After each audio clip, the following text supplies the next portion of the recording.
deadly riots over the government's plan to avoid defaulting on its loans. Is that the unemployment keeps rising, and it has to keep rising just because you have an excess supply of goods, which is this is all borrowed money that our and that debt is owned by banks in other countries. Spilling over wires to in the form of a convenient personal loan. A filter cigarette that delivers the taste, and 45 malt liquor. Are you hot? Quite some time ago, by a second, America is sponsoring I first learned it from my grandmother. Now, my grandmother was a wonderful person. She taught me how to play the game Monopoly. She understood that the name of the game is to acquire. She would accumulate everything she could, and eventually she became the master of the board. And then she would always say the same thing to me. She'd look at me and she'd say, "One day, you'll learn to play the game." One summer, I played Monopoly almost every day, all day long. And that summer, I learned to play the game. I came to understand the only way to win is to make a total commitment to acquisition. I came to understand that money and possessions, that's the way that you keep score. And by the end of that summer, I was more ruthless than my grandmother. I was ready to bend the rules if I had to win that game. And I sat down with her to play that fall. I took everything she had. I watched her give her last dollar and quit in utter defeat. And then she had one more thing to teach me. Then she said, "Now it all goes back in the box." All those houses and hotels, all the railroads and utility companies, all that property and all that wonderful money. Now it all goes back in the box. None of it was really yours. You got all heated up about it for a while. But it was around a long time before you sat down at the board. And it will be here after you're gone. Players come and players go. Houses and cars, titles and clothes, even your body. Because the fact is that everything I clutch and consume and hoard is going to go back in the box, and I'm going to lose it all. You have to ask yourself, when you finally get the ultimate promotion, when you've made the ultimate purchase, when you buy the ultimate home, when you have stored up financial security and climbed the ladder of success to the highest rung you can possibly climb it, and the thrill wears off, and it will wear off, then what? How far do you have to walk down that road before you see where it leads? Surely you understand, it'll never be enough. So you have to ask yourself the question, what matters?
was a young man growing up in New York City, I refused to pledge allegiance to the flag. Of course, I was sent to the principal's office, and he asked me, "Why don't you want to pledge allegiance? Everybody does." I said, "Everybody once believed the earth was flat, but that doesn't make it so." I explained that America owed everything it has to other cultures and other nations, and that I would rather pledge allegiance to the earth and everyone on it. Needless to say, it wasn't long before I left school entirely, and I set up a lab in my bedroom. There I began to learn about science and nature. I realized then that the universe is governed by laws, and that the human being, along with society itself, was not exempt from these laws. Then came the crash of 1929, which began what we now call the Great Depression. I found it difficult to understand why millions were out of work, homeless, starving, while all the factories were sitting there. The resources were unchanged. It was then that I realized that the rules of the economic game were inherently invalid. Shortly after came World War II, where various nations took turns systematically destroying each other. I later calculated that all the destruction and wasted resources spent on that war could have easily provided for every human need on the planet. Since that time, I have watched humanity set the stage for its own extinction. I have watched as the precious finite resources are perpetually wasted and destroyed in the name of profit and free markets. I have watched the social values of society be reduced into a base artificiality of materialism and mindless consumption. And I have watched as the monetary powers control the political structure of supposedly free societies. I'm 94 years old now, and I'm afraid my disposition is the same as it was 75 years ago. This shit's got to go.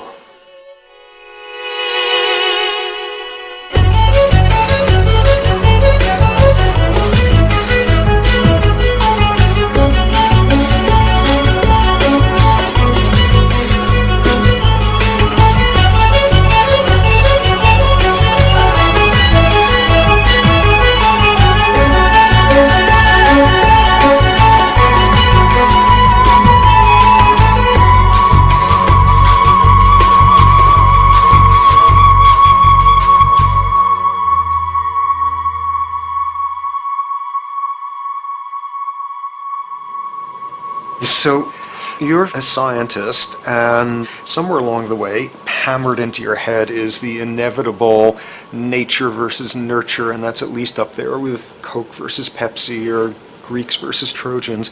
So nature versus nurture, this by now utterly oversimplifying view of where influences on how a cell deals with an energy crisis, up to what makes us who we are on the most individualistic levels of personality.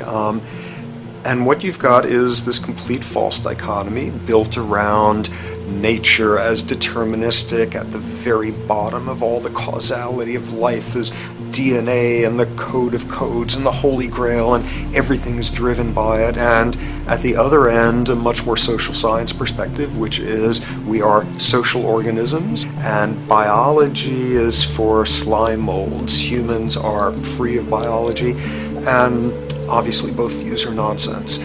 What you see instead is it is virtually impossible to understand how biology works outside the context of environment. One of the most crazy-making yet widespread and potentially dangerous notions is, oh, that behavior is genetic.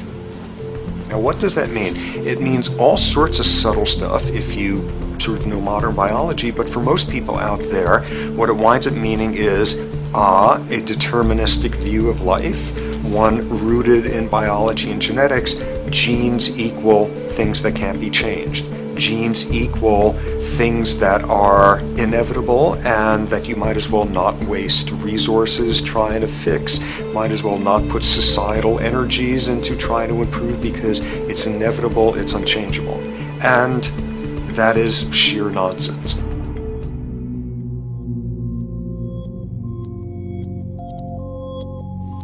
It is widely thought that conditions like ADHD are genetically programmed, conditions like schizophrenia are genetically programmed.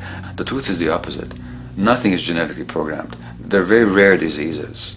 I mean, a small handful, extremely sparsely represented in the population that are truly genetically determined. Most complex conditions might have a predisposition that is a genetic component, but a predisposition is not the same as a predetermination. The whole search for the source of diseases in the genome was doomed to failure before anybody even thought of it, because most diseases are not genetically predetermined. Heart disease, cancer, strokes, rheumatoid conditions, autoimmune conditions in general, mental health conditions, addictions, these are none of them genetically determined.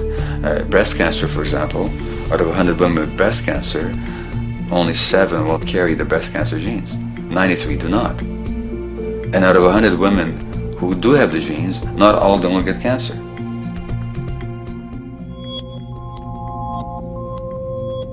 Genes are not just things that make us behave in a particular way regardless of our environment.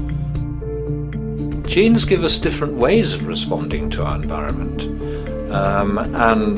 In fact, it looks as if some of the early childhood influences of a kind of child rearing affects gene expression, actually turning on and off different genes to put you on a different developmental track, which may suit the kind of world you've got to deal with.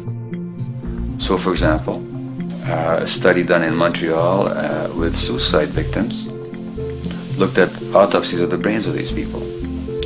And it turned out that if a suicide victim, these are usually young adults, had been abused as children, the abuse actually caused a genetic change in the brain that was absent in the brains of people who had not been abused. That's an epigenetic effect. Epi means on top of, so that the epigenetic influence is what happens environmentally to either activate or deactivate certain genes. In New Zealand, there's a study that was done in a town called Dunedin, in which a few thousand individuals were studied from birth up to into their 20s. What they found was that they could identify a genetic mutation, an abnormal gene, which did have some relation to the predisposition to commit violence, but only if the individual had also been subjected to severe child abuse. In other words, a child with this abnormal gene would be no more likely to be violent than anybody else, and in fact they actually had a lower rate of violence than people with normal genes, as long as they weren't abused as children. Great additional example of the ways in which genes are not be-all, end-all. Fancy technique where you can take a specific gene out of a mouse, that mouse and its descendants will not have that gene, you have knocked out that gene. So there's this one gene that codes for a protein that has something to do with learning and memory, and this fabulous demonstration, knock out that gene and you have a mouse that doesn't learn as well. Ooh, a genetic basis for intelligence. What was much less appreciated in that landmark study that got picked up by the media left and right is take those genetically impaired mice and raise them in a much more enriched, stimulating environment than your normal mice in a lab cage, and they completely overcame that deficit. So when one says in a contemporary sense that, oh, this behavior is genetic, to the extent that that's even a valid sort of phrase to use, what you're saying is there is a genetic contribution to how this organism responds to environment. Genes may influence the readiness with which an organism will deal with a certain environmental challenge. You know, that's not the version most people have in their minds, and not to be too soapboxing, but run with the old sort of version of it's genetic and it's not that far from a history of eugenics and things of that sort. It's a widespread misconception, and it's a potentially fairly dangerous one. One reason that the sort of biological explanation for violence, one reason that hypothesis is potentially dangerous, it's not just misleading, it can really do harm, is because if you believe that, you could very easily say, well, there's nothing we can do to change the predisposition people have to becoming violent. All we can do if somebody becomes violent is punish them, lock them up or execute them. But we don't need to worry about changing the social environment or the social preconditions that may lead people to become violent, because that's irrelevant. The genetic argument allows us the luxury of ignoring past and present historical and social factors. And in the words of Louis Menand, he wrote in the New Yorker, very astutely, he said, "It's all in the genes, an explanation for the way things are that does not threaten the way things are.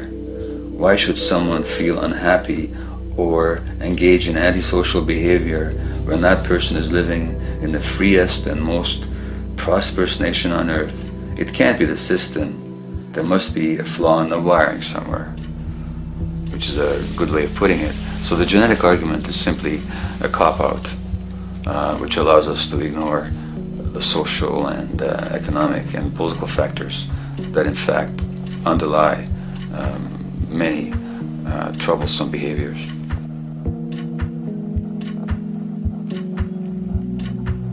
Addictions are usually considered to be a drug-related issue, but looking at it more broadly, I define addiction as any behavior that is associated with craving, with temporary relief, and with long-term negative consequences, along with an impairment of control over it, so that the person wishes to give it up or promises to do so, but can't follow through. And when you understand that, then you can see that there are many more addictions than simply those related to drugs. There's workaholism, there's addiction to shopping, to the internet, to video games. There's the addiction to power. People have power, but they want more and more and more. Nothing is ever enough for them. Acquisition, corporations that must own more and more. The addiction to oil, or at least to the wealth and to the products made accessible to us by oil. Look at the negative consequences on the environment. We're destroying the very earth that we inhabit for the sake of that addiction. Now, these addictions are far more devastating in their social consequences than the cocaine or heroin habits of my downtown East Side patients. Yet they're rewarded and considered to be respectable. The tobacco company executive that shows a higher profit will get a much bigger reward. He doesn't face any negative consequences legally or otherwise. In fact, he's a respected member of the board of several other corporations. But tobacco smoke-related diseases kill 5.5 million people around the world every year. In the United States, they kill 400,000 people a year. And these people are addicted to what? To profit. To such a degree are they addicted that they're actually in denial about the impact of their activities, which is typical for addicts, is denial. And that's a respectable one. It's respectable to be addicted to profit no matter what the cost. So what is acceptable and what is respectable is a highly arbitrary phenomenon in our society. And it seems like the greater the harm, the more respectable the addiction.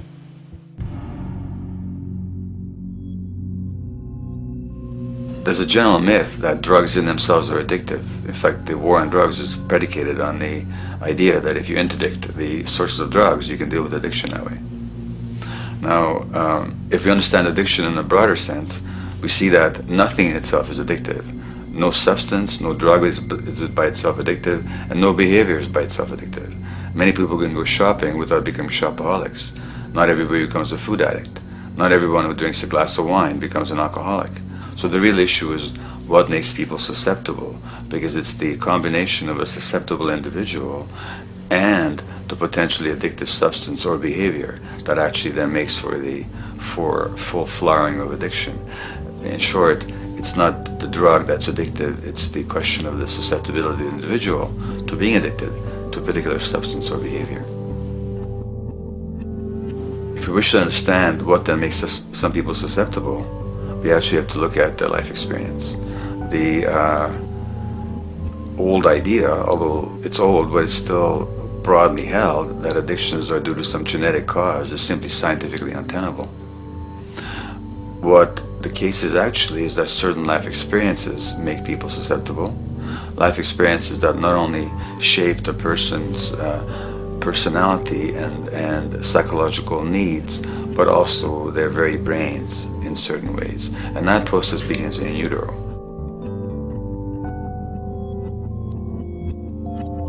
It's been shown, for example, that if you stress mothers during pregnancy, their children are more likely to have traits that predispose them to addictions. And that's because development is shaped by the psychological and social environment. So the biology of human beings is very much affected by and programmed by their life experiences beginning in utero. Environment does not begin at birth. Environment begins as soon as you have an environment. As soon as you're a fetus, you are subject to whatever information is coming through mom's circulations, hormones, levels of nutrients. Great landmark example of this, something called the Dutch hunger winter.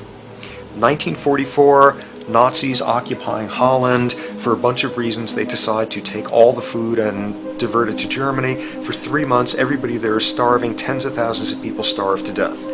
What the Dutch hunger winter effect is, if you were a second or third trimester fetus during the starvation, your body learned something very unique during that time. As it turns out, second, third trimester, something that your body is going about trying to learn about the environment is, well, how menacing of a place is it out there? How plentiful? How much nutrients am I getting by way of mom's circulation? Be a fetus who is starving during that time, and your body programs forever after to be really, really, really stingy with your sugar and fat, and what you do is you store every bit of it. Be a Dutch hunger winter fetus, and half a century later, everything else being equal, you are more likely to have high blood pressure, obesity, or metabolic syndrome. That is environment coming in a very unexpected place. You can stress animals in a laboratory when they're pregnant, and their offspring will be more likely to use cocaine and alcohol as adults. You can stress human mothers. For example, in a British study, women who are abused in pregnancy will have higher levels of the stress hormone cortisol in their placenta at birth, and their children are more likely to have conditions that predispose them to addictions by age 7 or 8. So in utero stress already prepares the ground for all kinds of mental health issues. Israeli study done prior on children born to mothers who were pregnant prior to the onset of the 1967 war. These women, of course, are very stressed, and their offspring have a higher incidence of schizophrenia than the average cohort. So there's plenty of evidence now that prenatal effects have a huge impact on the developing human being.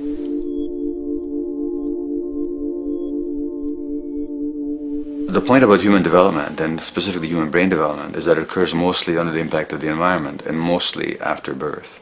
Now, if you compare us to a horse, which can run on the first day of life, we see that we are very undeveloped. We can't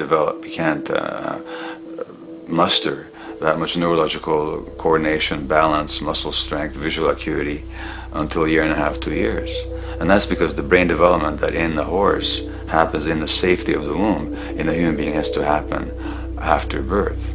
And that has to do with simple evolutionary logic. As the head gets larger, which is what makes us into human beings, the burgeoning of the forebrain is what creates the human species, actually. At the same time, we walk on 2 legs, so our pelvis narrows to accommodate that. So now we have a narrower pelvis, a larger head. Bingo, we have to be born prematurely. And that means that the brain development that in other animals occurs in utero, in us, occurs after birth. And much of that under the impact of the environment.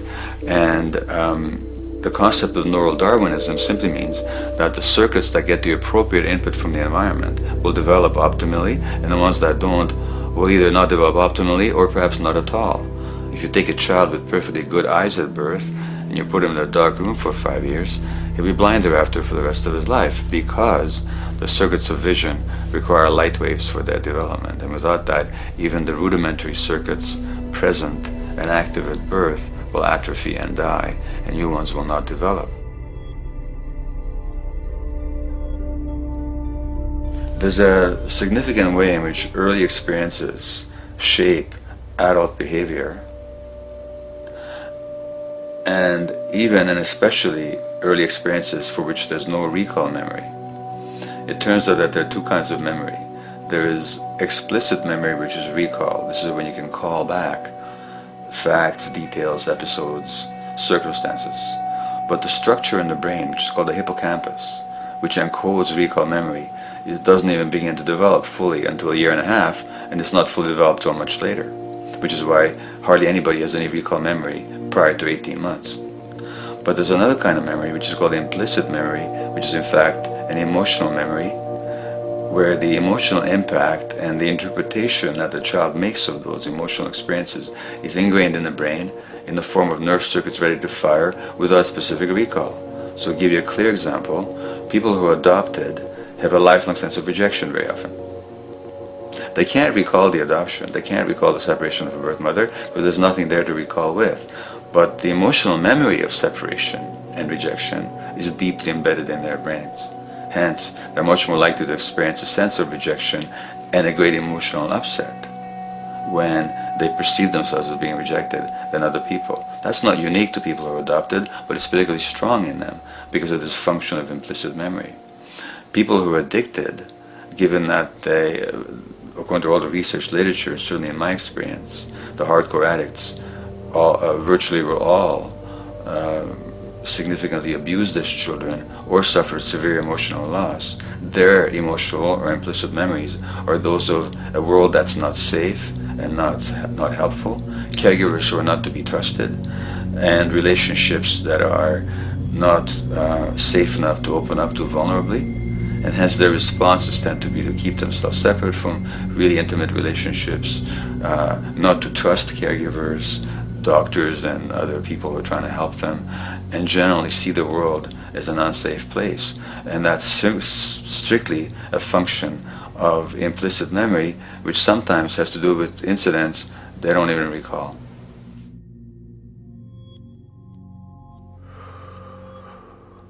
Infants who are born premature are often in incubators and various types of gadgetry and machinery for weeks and perhaps months.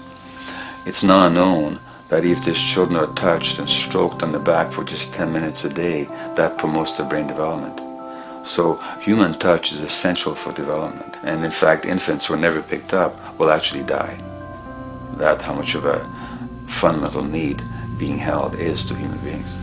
In our society, there's an unfortunate tendency to tell parents not to pick up their kids, not to hold them, not to pick up babies who are crying for fear of spoiling them, or to encourage them to sleep through the night. You don't pick them up, which is just the opposite of what the child needs.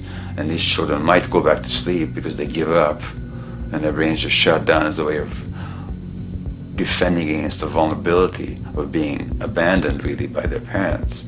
But their implicit memories will be that of a world that doesn't give a damn. A lot of these differences are structured very early in life. In a way, if you like, the parental experience of adversity, how tough life is or how easy it is passed on to children, whether through maternal depression or parents being bad-tempered with their kids because they've had a hard day or just being too tired at the end of the day.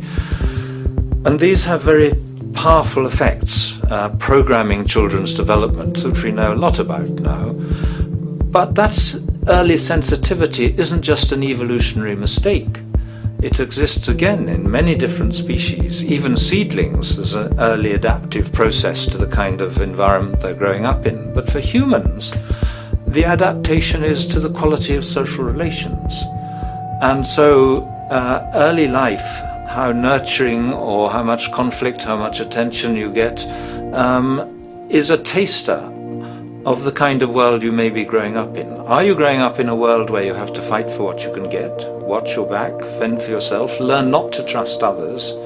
Or are you growing up in a society where you depend on reciprocity, mutuality, cooperation, where empathy is important, where your security depends on good relations with other people? And that needs a very different emotional and cognitive development. And that's what the early sensitivity is about.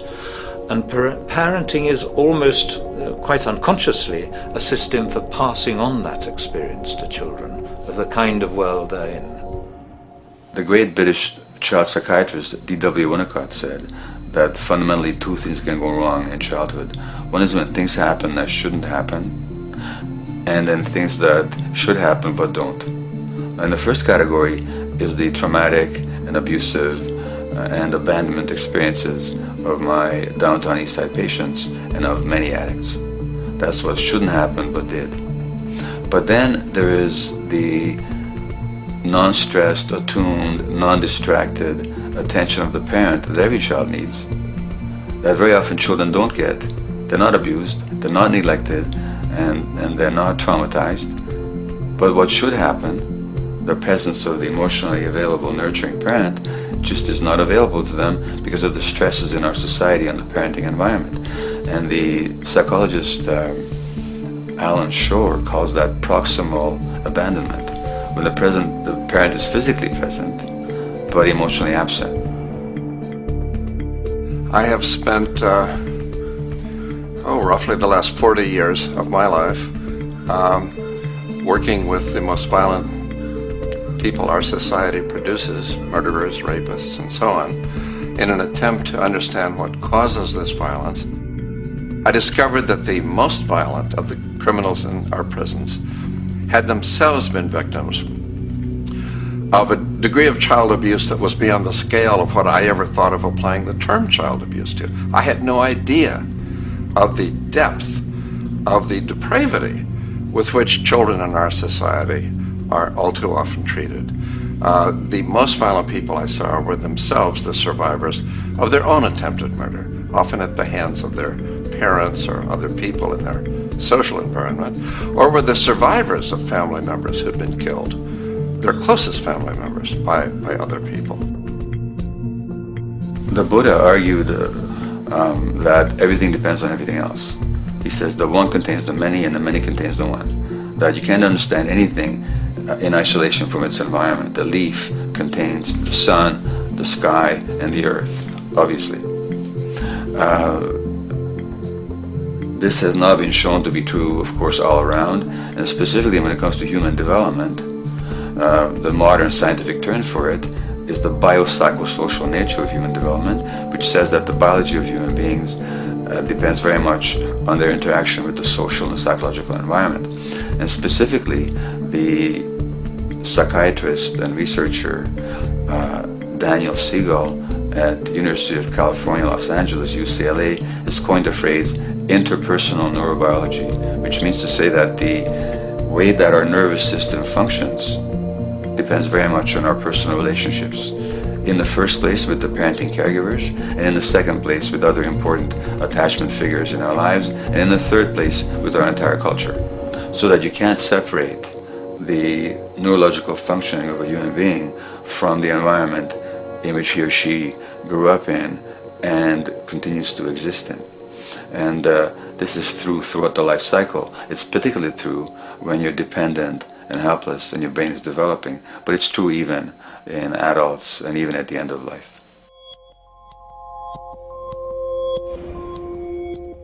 Human beings have lived in almost every kind of society, from the most egalitarian, hunting and gathering societies seem to have been very egalitarian, for instance based on food sharing, gift exchange. Small bands of people living predominantly off of foraging, but a little bit of hunting. Predominantly among people you have at the least known your entire life, if not surrounded by third cousins or closer, in a world in which there's a great deal of fluidity between different groups, in a world in which there is not a whole lot in terms of material culture. This is how humans have spent most of their hominid history. And no surprise, that makes for a very different world. One of the things you get as a result of that is far less violence. Organized group violence is not something that occurred at that time of human history, and that seems quite clear. So So where did we go wrong? Violence is not universal. It's not symmetrically distributed throughout the human race. There is a huge variation in the amount of violence in different societies. There are some societies that have virtually no violence. There are others that destroy themselves.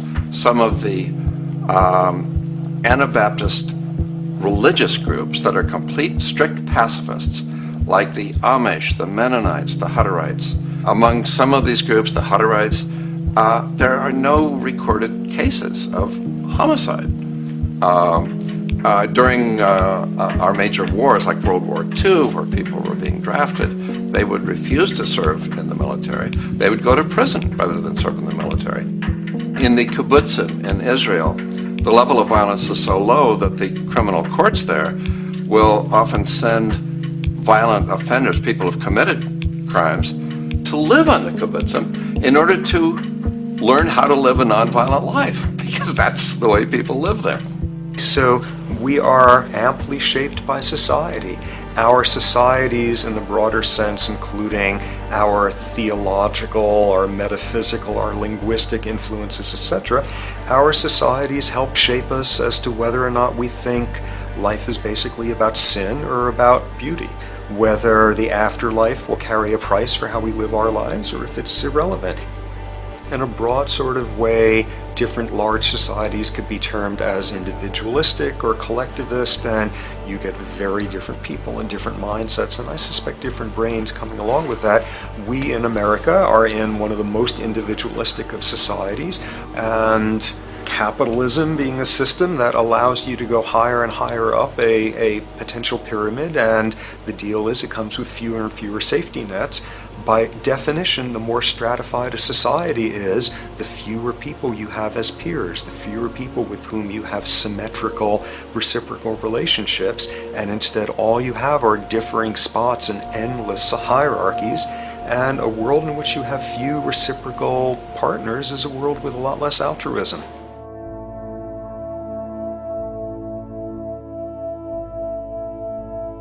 Alright, so this brings us to a total impossible juncture, which is to try to make sense in perspective of science as to what the nature is of human nature. You know, on a certain level, the nature of our nature is not to be particularly constrained by our nature.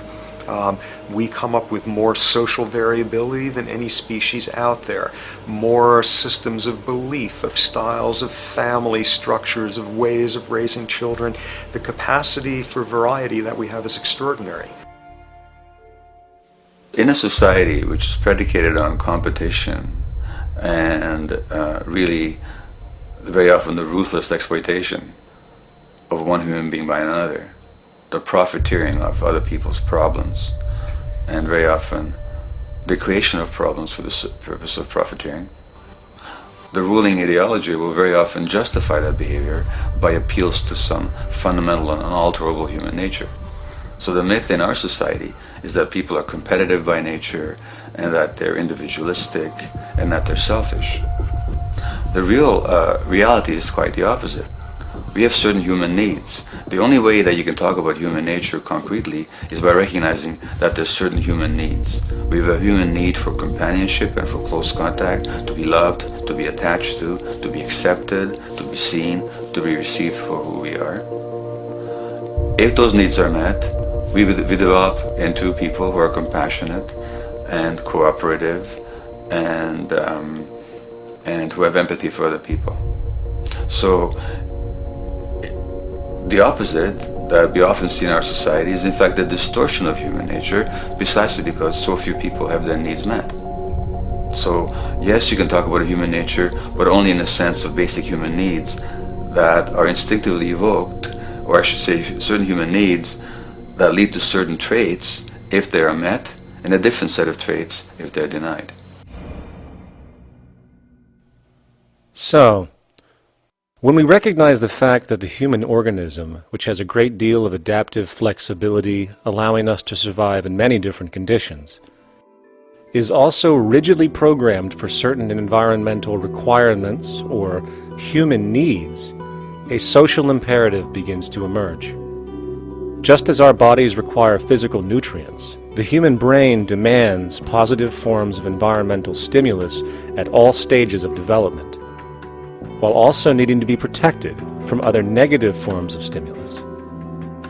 And if things that should happen do not, or if things that shouldn't happen do, it is now apparent that the door can be opened for not only a cascade of mental and physical diseases, but many detrimental human behaviors as well. So as we turn our perspective now outward and take account for the state of affairs today, we must ask the question, is the condition we have created in the modern world actually supporting our health? Is the bedrock of our socioeconomic system acting as a positive force for human and social development and progress?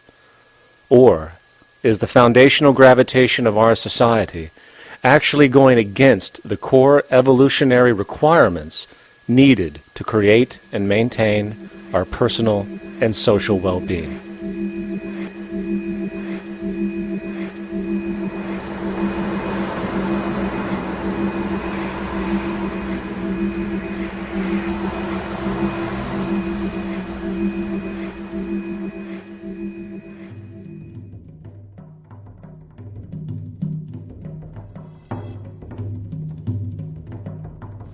So one might ask, where did this all begin? What we have today, really a world in a state of cumulative collapse. You get it started with John Locke. And John Locke introduces property, and he has three provisos for just private right and property. And the three provisos are that there must be enough left over for others, and that you must not let it spoil, and that you, most of all, must mix your labor with it.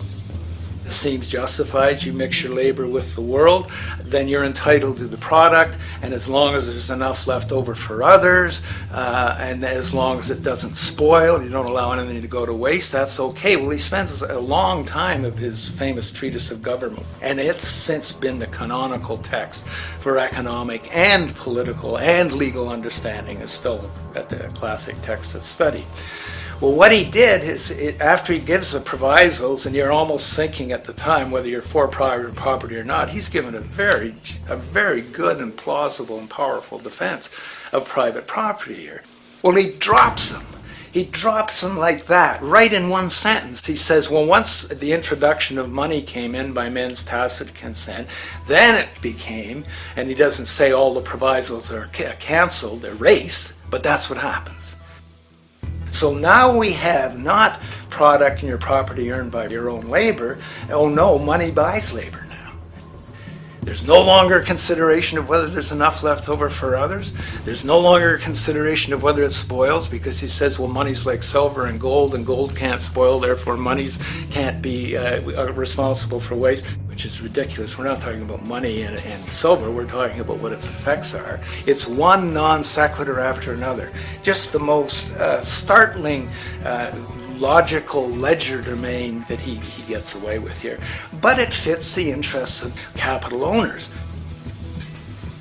Then Adam Smith comes along, and what he adds is the religion to this. Locke started with God made it all this way. This is God's right.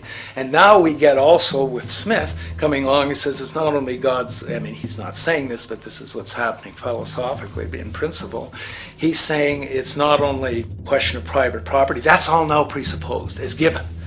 And that there's money investors that buy labor, given. That there's no limit to how much they can buy of other men's labor, how much they can accumulate, how much inequality, that's all given now. And so he comes along, and what his big idea is, and again, it's just introduced in parentheses, en passant. You know, when people put out the goods for sale and others, you know, the supply, and other people buy them with the demand and so forth, how do we have supply equaling demand or demand equaling supply? How can they come into equilibrium? And that is one of the central notions of economics, is how do they come into equilibrium?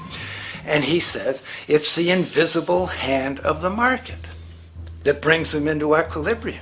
So now we have God is actually immanent. He just didn't give the rights to property and how, all its wherewithal and its natural rights of doing all that Locke said. Now we have the system itself as God. In fact, Smith says, when he talks, and you'll never find this quoted, you have to read the whole of the Inquiry into the Wealth of Nations. He says, the scantiness of subsistence sets limits to the reproduction of the poor, and that nature can deal with this in no other way than elimination of their children. So he anticipated evolutionary theory in the worst sense. This is well before Darwin. And so he called them the race of laborers. So you can see there was inherent racism built in here. There was an inherent acceptance, life blindness to kill innumerable children. And he thought, well, that's the invisible hand making supply meet demand and demand meet supply. So see how wise God is. So you can see a lot of the really virulent, life-destructive, eco-genocidal things that are going on now have, in a way, a thought gene back in Smith too. When we reflect on the original concept of the so-called free market capitalist system, as initiated by early economic philosophers such as Adam Smith, we see that the original intent of a market was based around real, tangible, life-supporting goods for trade.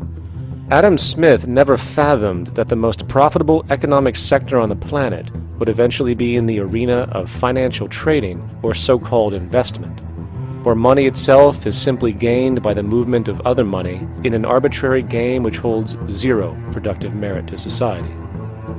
Yet, regardless of Smith's intent, the door for such seemingly anomalous advents was left wide open by one fundamental tenet of this theory.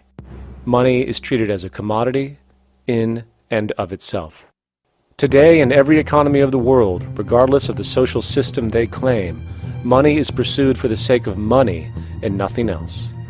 The underlying idea, which was mysteriously qualified by Adam Smith with his religious declaration of the invisible hand, is that the narrow, self-interested pursuit of this fictional commodity will somehow magically manifest human and social well-being and progress. The reality is that the monetary incentive interest, or what some have termed the money sequence of value, has now completely decoupled from the foundational life interest, which could be termed the life sequence of value. What has happened is that there's a complete confusion in economic doctrine between those two sequences. They think that the money sequence of value delivers the life sequence of value, and that's why they say if more goods are sold, if GDPs rise and so forth, therefore there'll be more well-being, enhanced well-being. We take the GDP to be basically our indicator of social health. Well, there you see the confusion. It's talking about money sequences of value, that is all the receipts, all the revenues that are derived from selling goods. And they're confusing that with life reproduction, so that you have built right into this thing from the beginning is a complete conflation of the money and life sequences of value. So we're dealing with a kind of structured delusion that becomes more and more deadly as the money sequence decouples from producing anything at all. So it's a system disorder, and the system disorder seems to be fatal.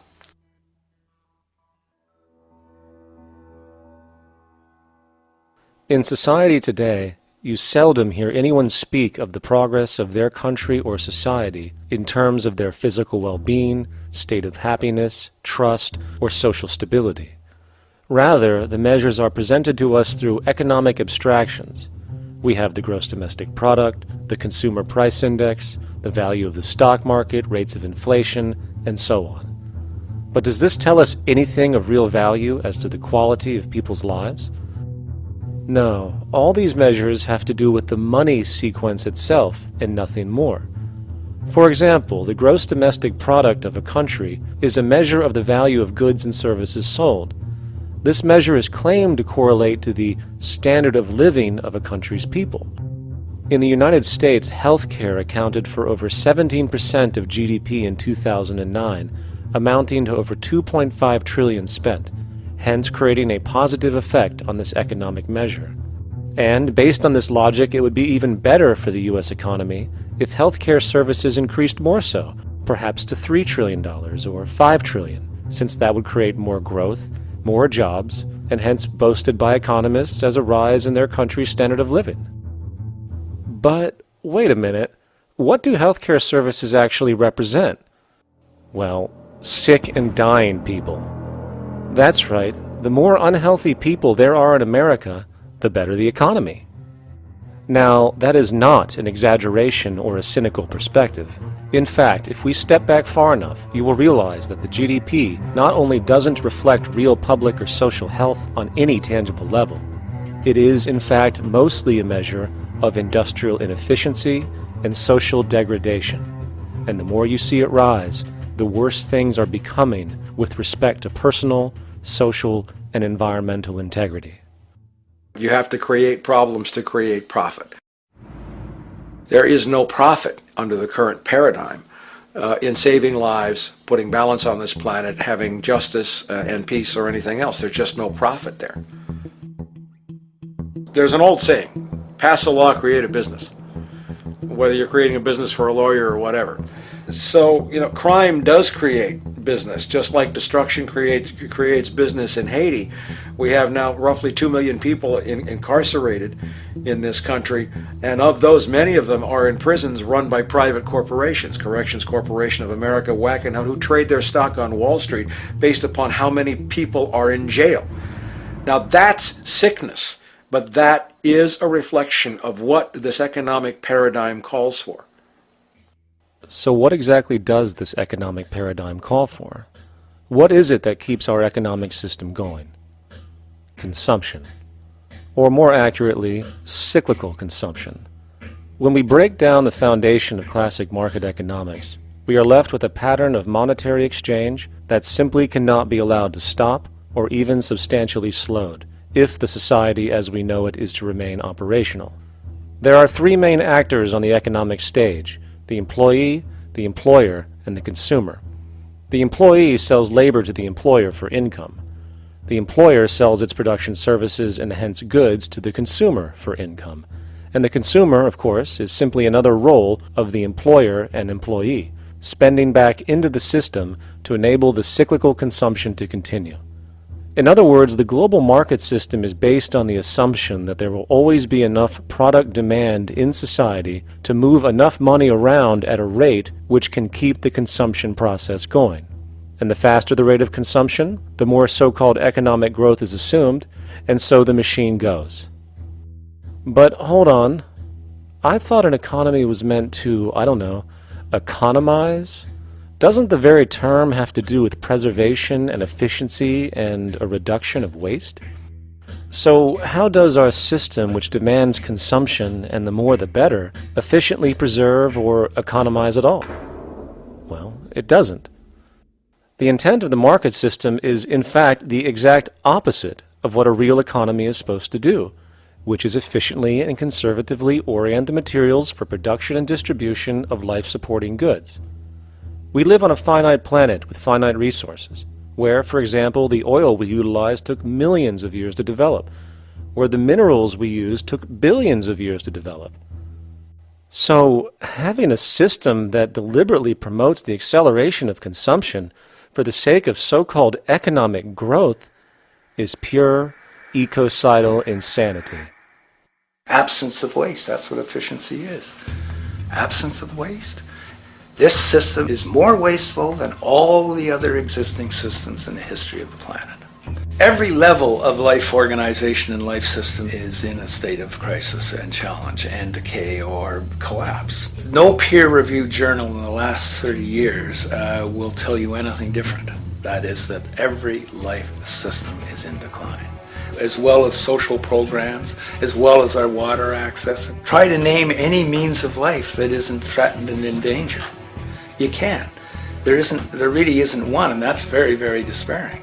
But we haven't even figured out the causal mechanism. We don't want to face the causal mechanism. We just want to go on, that's what insanity is, where you keep doing the same thing over and over again, though it clearly doesn't work. So you're really dealing with not an economic system, but I would go so far as to say an anti-economic system. There's an old saying that the competitive market model seeks to create the best possible goods at the lowest possible prices.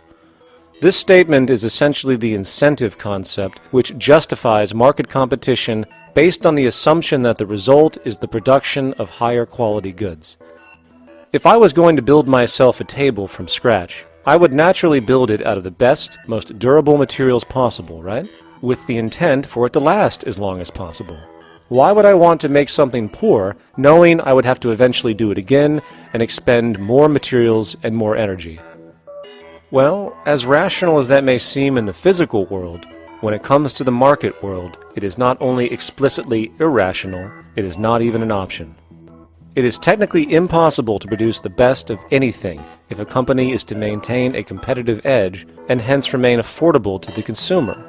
Literally everything created and set for sale in the global economy is immediately inferior the moment it is produced, for it is a mathematical impossibility to make the most scientifically advanced, efficient, and strategically sustainable products. This is due to the fact that the market system requires that cost efficiency, or the need to reduce expenses, exist at every stage of production, from the cost of labor to the cost of materials and packaging, and so on. This competitive strategy, of course, is to make sure the public buys their goods rather than from a competing producer, which is doing the exact same thing to also make their goods both competitive and affordable. This immutably wasteful consequence of the system could be termed intrinsic obsolescence. However, this is only one part of a larger problem. A fundamental governing principle of market economics, one that you will not find in any textbook, by the way, is the following. Nothing produced can be allowed to maintain a lifespan longer than what can be endured in order to continue cyclical consumption. In other words, it is critical that stuff break down, fail, and expire within a certain amount of time. This is termed planned obsolescence. Planned obsolescence is the backbone of the underlying market strategy of every goods-producing corporation in existence. While very few, of course, would admit to such a strategy outright, what they do is mask it within the intrinsic obsolescence phenomenon just discussed, while often ignoring or even suppressing new advents in technology which might create a more sustainable, durable good. So, if it wasn't wasteful enough that the system inherently cannot allow the most durable and efficient goods to be produced, planned obsolescence deliberately recognizes that the longer any good is in operation, the worse it is for sustaining cyclical consumption and hence the market system itself. In other words, product sustainability is actually inverse to economic growth, and hence there is a direct, reinforced incentive to make sure lifespans are short of any given good produced. And in fact, the system cannot operate any other way. One glance at the sea of landfills now spreading across the world show the obsolescence reality. There are now billions of cheaply made cell phones, computers, and other technology, each full of precious, difficult-to-mine materials such as gold, coltan, copper, now rotting in vast piles, usually due to the mere malfunction or obsolescence of small parts, which, in a conservative society, could likely be fixed or updated, and the life of the good extended. Unfortunately, as efficient as that may seem in our physical reality, living on a finite planet with finite resources, it is explicitly inefficient with respect to the market. To put it into a phrase, efficiency, sustainability, and preservation are the enemies of our economic system. Likewise, just as physical goods need to be constantly produced and reproduced, regardless of their environmental impact, the service industry operates with an equal rationale. The fact is, there is no monetary benefit to resolving any problems which are currently being serviced.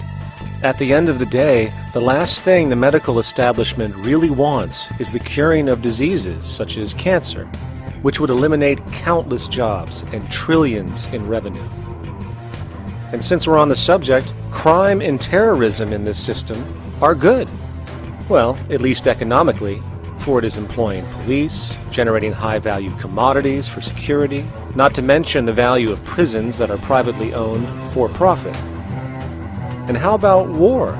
The war industry in America is a huge driver of GDP, one of the most profitable industries, producing weapons of death and destruction.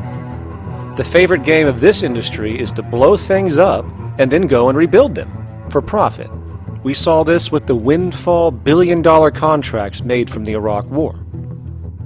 The bottom line is that socially negative attributes of society have become positively rewarded ventures for industry, and any interest in problem resolution or environmental sustainability and conservation is intrinsically counter to economic sustainability.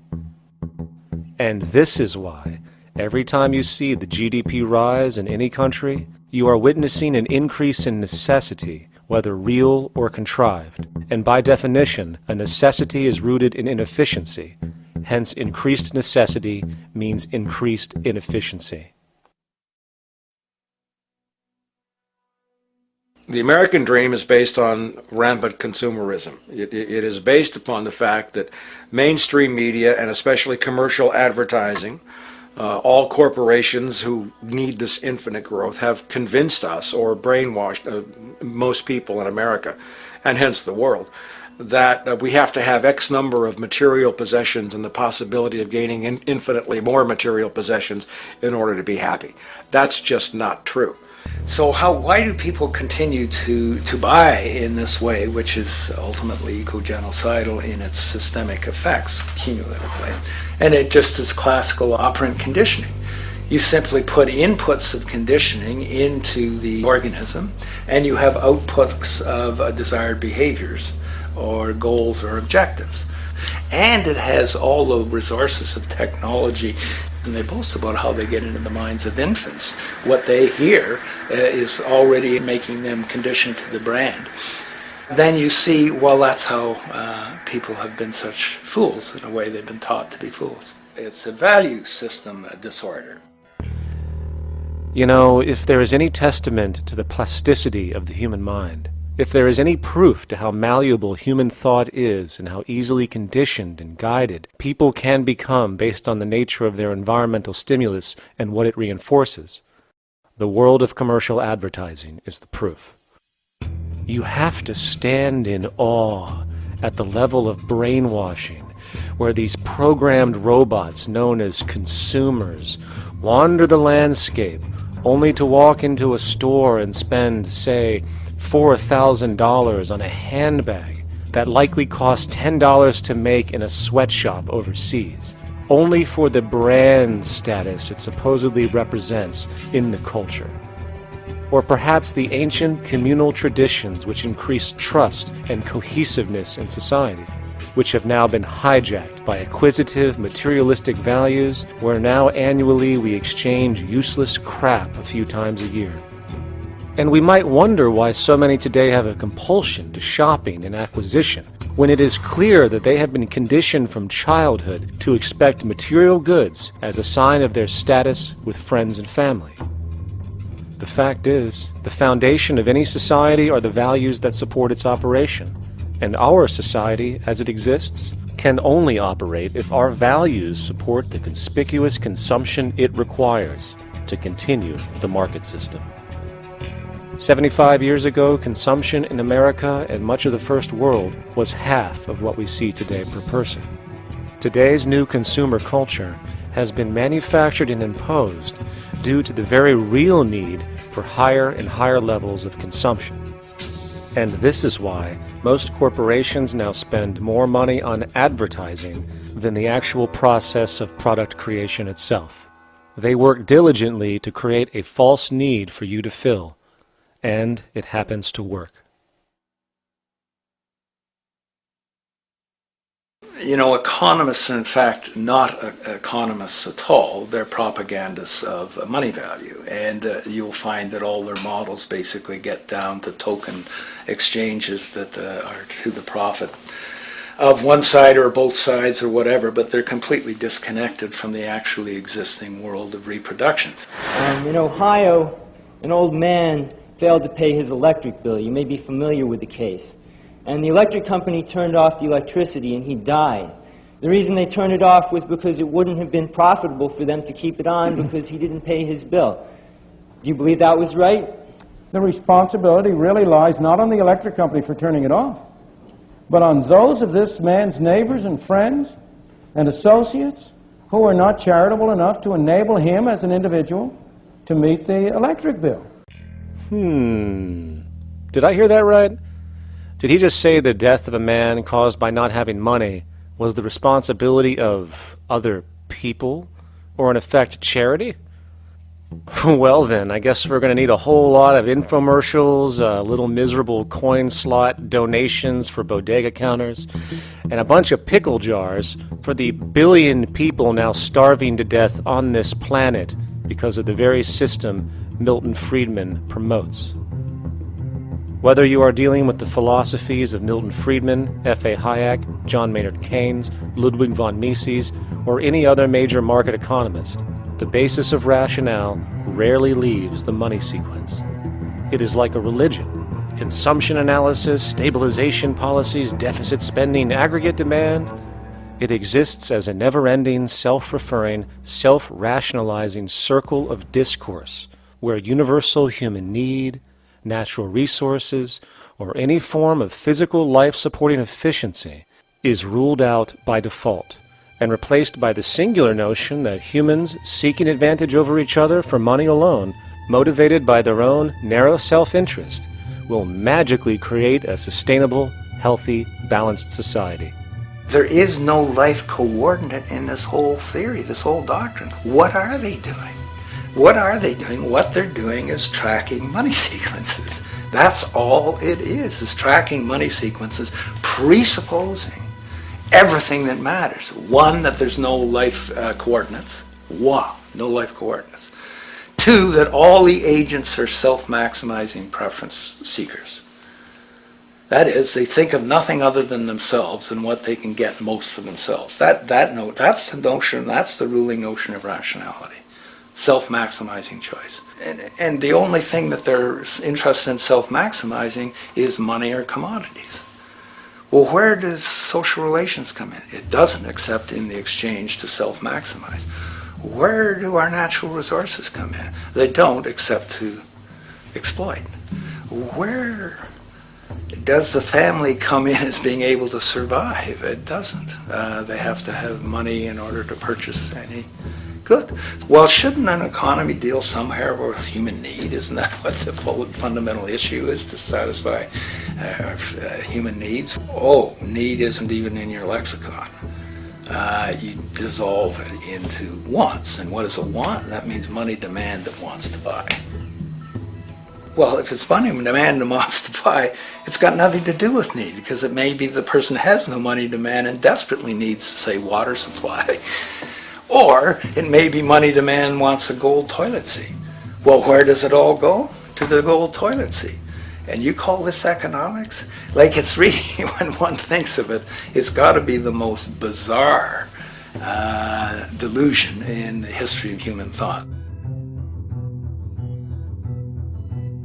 Now, so far we have focused on the market system, but this system is actually only one half of the global economic paradigm. The other half is the monetary system. While the market system deals with the interaction of people gaming for profit across the spectrum of labor, production, and distribution, the monetary system is an underlying set of policies set by financial institutions which create conditions for the market system, among other things. It includes terms we often hear, such as interest rates, loans, debt, the money supply, inflation, etc. And while you might want to pull your hair out listening to the gibberish coming from the monetary economists, modest preemptive actions can obviate the need of more drastic actions at a later date. The nature and effect of this system is actually quite simple. Our economy has, or the global economy has, three basic things that govern it. One is fractional reserve banking, banks printing money out of nothing. It's also based upon compound interest. When you borrow money, you have to pay back more than you borrowed, which means that you, in effect, create money out of thin air, again, which has to be serviced by creating still more money. We live in an infinite growth paradigm. The economic paradigm we live in now is a Ponzi scheme. Nothing grows forever. It's not possible. As a great psychologist James Hillman wrote, the only thing that grows in a human body after a certain age is cancer. It's not just the amount of money that has to keep growing, it's the amount of consumers. Consumers to borrow money at interest to generate more money, and obviously that's not possible on a finite planet. People are basically vehicles to just create money, which must create more money to keep the whole thing from falling apart, which is what's happening right now. There are really only two things anyone needs to know about the monetary system. 1. All money is created out of debt.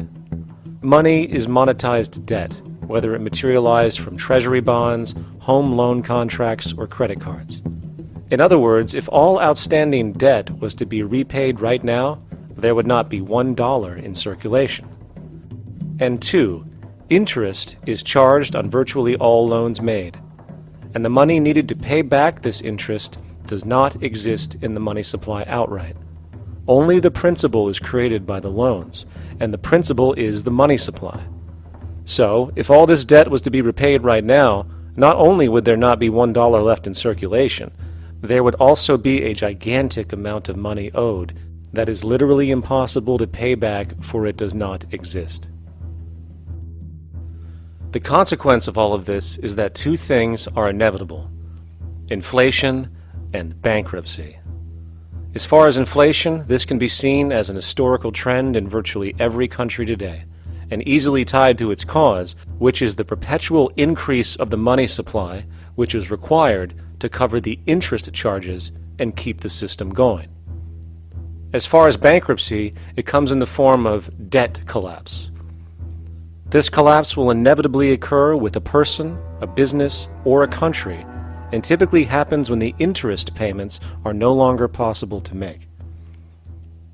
But there is a bright side to all of this. Well, at least in terms of the market system, because debt creates pressure. Debt creates wage slaves. A person in debt is much more likely to take a low wage than a person who isn't, hence becoming a cheap commodity. So it's great for the corporations to have a pool of people that have no financial mobility. But hey, that same train of thought also goes for entire countries. The World Bank and the International Monetary Fund, which mostly serve as proxies for transnational corporate interests, give gigantic loans to troubled countries at very high interest rates, and then, once the countries are deeply in the hole and can't pay, austerity measures are applied, the corporations swoop in, set up sweatshops, and take their natural resources. Now that's market efficiency. But wait, there's more.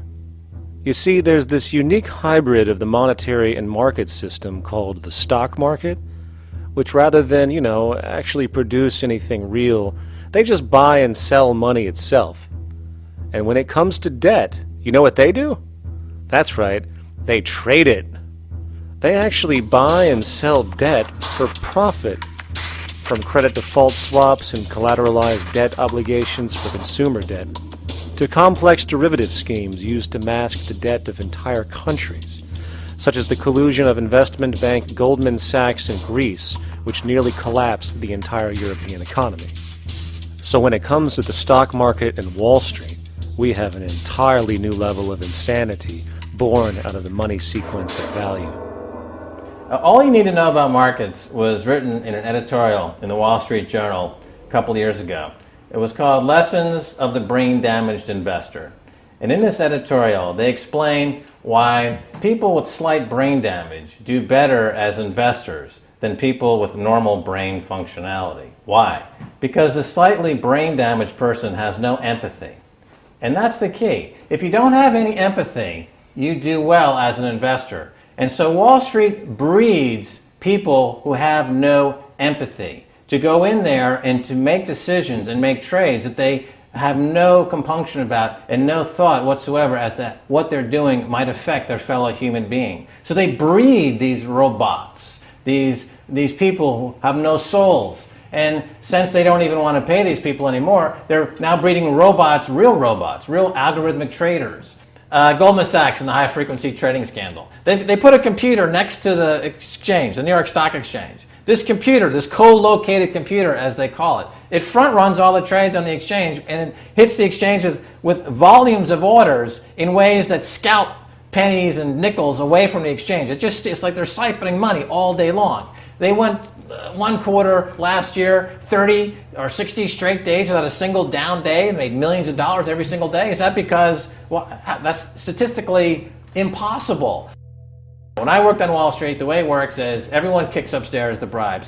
The brokers bribe to the office manager bribes to the regional sales manager bribes to the national sales manager. It's a common understanding. At Christmas, who gets the biggest bonus at Christmas in an average brokerage office? The compliance officer.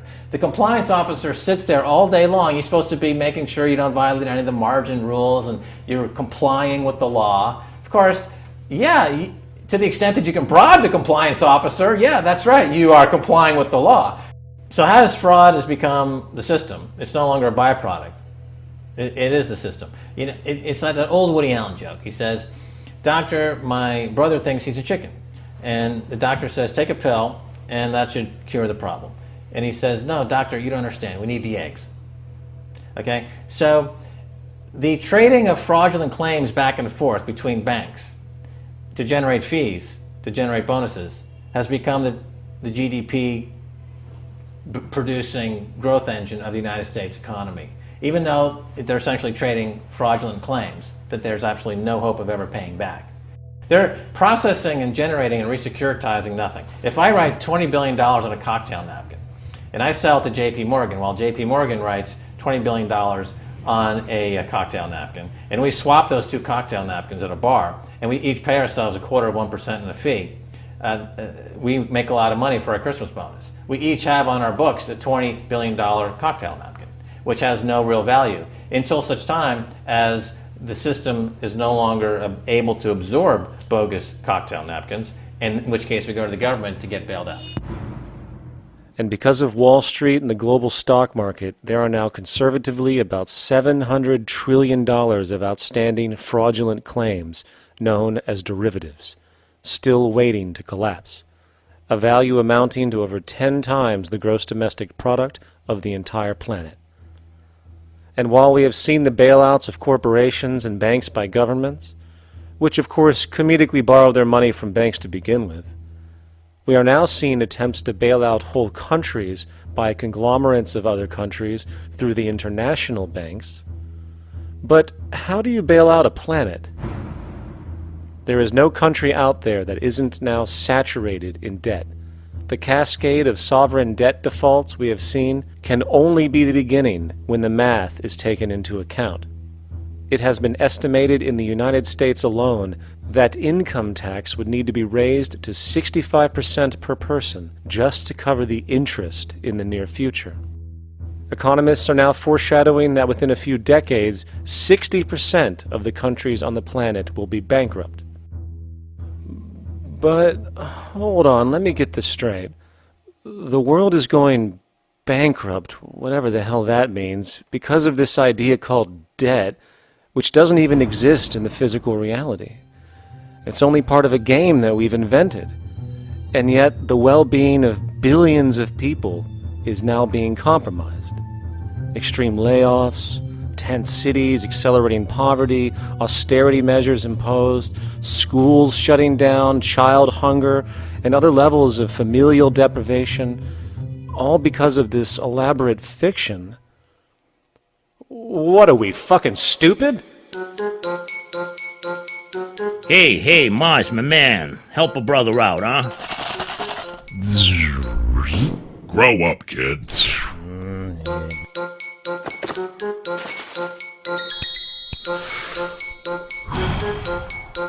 Saturn, what's up, man? You remember that smoking nebula I hooked you up with a while back? Listen, Earth, we're getting really tired of you. You've been given everything, and yet you waste it all. You got plenty of resources, and you know it. Why don't you grow up and learn some responsibility, for Christ's sake? You're making your mother miserable.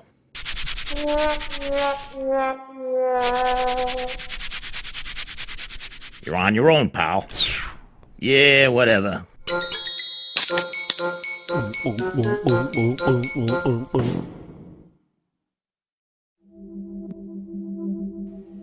Now, all of this considered, from the waste machine known as the market system to the debt machine known as the monetary system, hence creating the monetary market paradigm which defines the global economy today. There is one consequence that runs through the entire machine: inequality. Whether it is the market system which creates a natural gravitation towards monopoly and power consolidation, while also generating pockets of wealthy industries that tower over others regardless of utility, such as the fact that top hedge fund managers on Wall Street now take home over $300 million a year for contributing literally nothing, while a scientist looking for a cure for a disease trying to help humanity might make $60,000 a year if they're lucky. Or whether it is the monetary system, which has class division built right into its structure. For example, if I have $1 million to spare and I put it into a CD at 4% interest, I will make $40,000 a year. No social contribution, no nothing. However, if I'm a lower class person and have to take loans to buy my car or home, I am paying in interest, which, in abstraction, is going to pay that millionaire with the 4% CD. This stealing from the poor to pay the rich is a foundational, built-in aspect of the monetary system, and it could be labeled structural classism. Of course, historically, social stratification has always been deemed unfair, but obviously accepted overall as now 1% of the population owns 40% of the planet's wealth. But, material fairness aside, there is something else going on underneath the surface of inequality, causing an incredible deterioration in public health as a whole. Well, I think people are often puzzled by the contrast between the material success of our societies, unprecedented levels of wealth, and the many social failings. I mean, you know, if you look at the rates of drug abuse or violence or self-harm amongst kids or mental illness, there's clearly something going deeply wrong with our societies. What the data that I've been describing does is simply shows that intuition that people have had for hundreds of years, that inequality is divisive and socially corrosive, that intuition is truer than I think we ever imagined. There are very powerful psychological and social effects of inequality, more to do, I suppose, with feelings of superiority and inferiority, that kind of division, and maybe going with the sort of respect, disrespect, people feeling looked down on at the bottom, which, by the way, is why violence is more common in more unequal societies. It's the trigger to violence is so often people feeling looked down on and disrespected. If there is one principle I can emphasize that is the most important principle underlying the prevention of violence, it would be equality. The single most significant factor that affects the rate of violence is the degree of equality versus the degree of inequality in that society. So what one's looking at is a sort of general social dysfunction. It's not just one or two things that go wrong as inequality increases. It seems to be everything, whether we're talking about crime or health or mental illness or whatever. One of the really disturbing findings out in public health there is never ever make the mistake of being poor or being born poor. Your health pays for it in endless sorts of ways, something known as the health socioeconomic gradient. As you move down from the highest strata in society in terms of socioeconomic status, every step down, health gets worse for umpteen different diseases. Life expectancy gets worse, infant mortality rate, everything you could look at. So a huge issue has been, why is it that this gradient exists? Totally simple, obvious answer, which is if you are chronically sick, you're not going to be very productive, so health causes drive socioeconomic differences.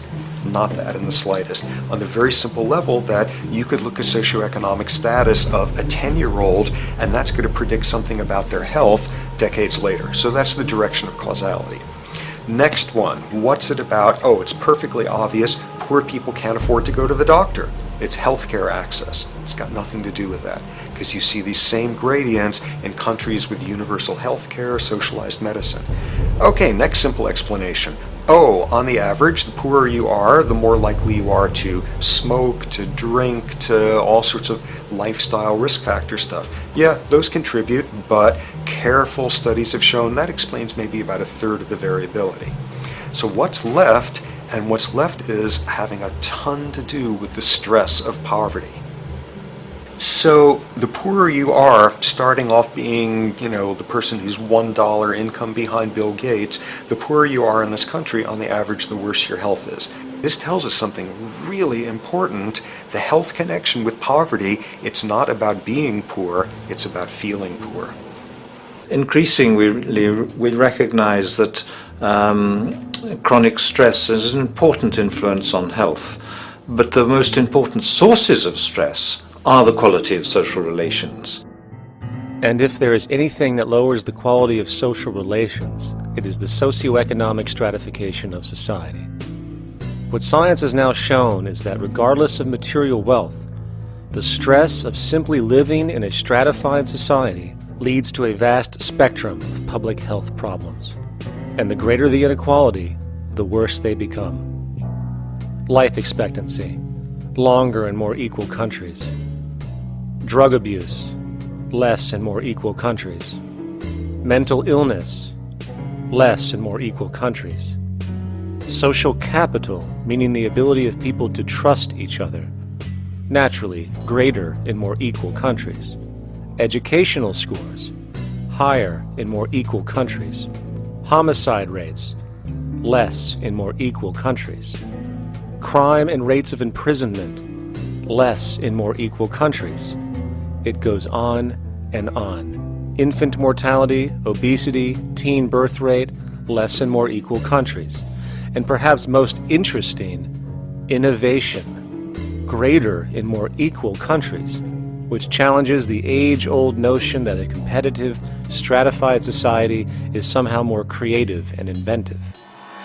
Moreover, a study done in the UK called the Whitehall Study confirmed that there is a social distribution of disease as you go from the top of the socioeconomic ladder to the bottom. For example, it was found that the lowest rungs of the hierarchy had a 4-fold increase of heart disease-based mortality compared to the highest rungs.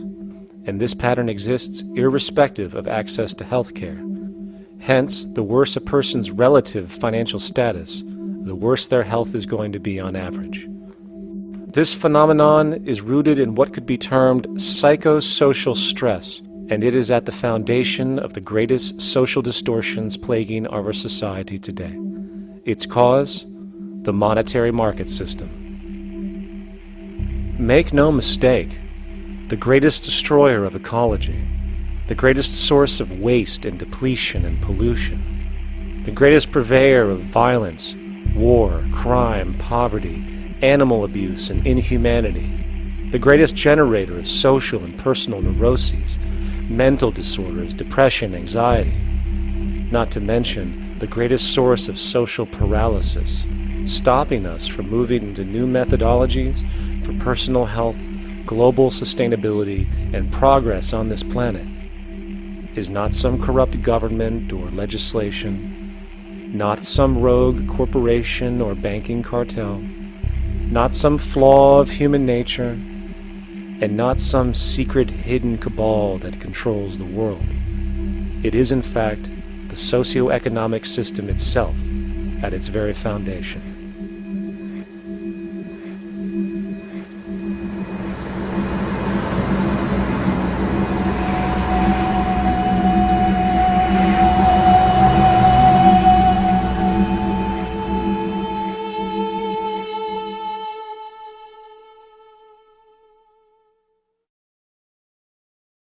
Let's imagine for a moment we had the option to redesign human civilization from the ground up. What if, hypothetically speaking, We discovered an exact replica of the planet Earth, and the only difference between this new planet and our current one is that human evolution had not occurred. It was an open palette. No countries, no cities, no pollution, no Republicans, just a pristine, open environment. So, what would we do? Well, first we need a goal, right? And it's safe to say that goal would be to survive. And not to just survive, but to do so in an optimized, healthy, prosperous way. Most people indeed desire to live, and they would prefer to do so without suffering.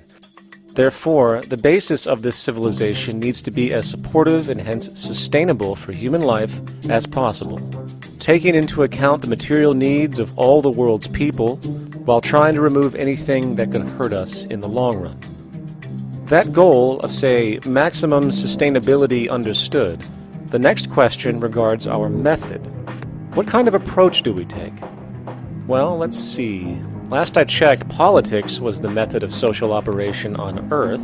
So what do the doctrines of the Republicans, liberals, conservatives, or socialists have to say about societal design? Not a damn thing. Okay, then what about religion? Surely the great creator had to have left some blueprint somewhere. No, nothing I can find. Okay then, so what's left? It appears something called science. Science is unique in that its methods demand not only that the ideas proposed be tested and replicated, but everything science comes up with is also inherently falsifiable. In other words, unlike religion and politics, science has no ego, and everything it suggests accepts the possibility of being proven wrong eventually. It holds on to nothing and evolves constantly. Well, that sounds natural enough to me.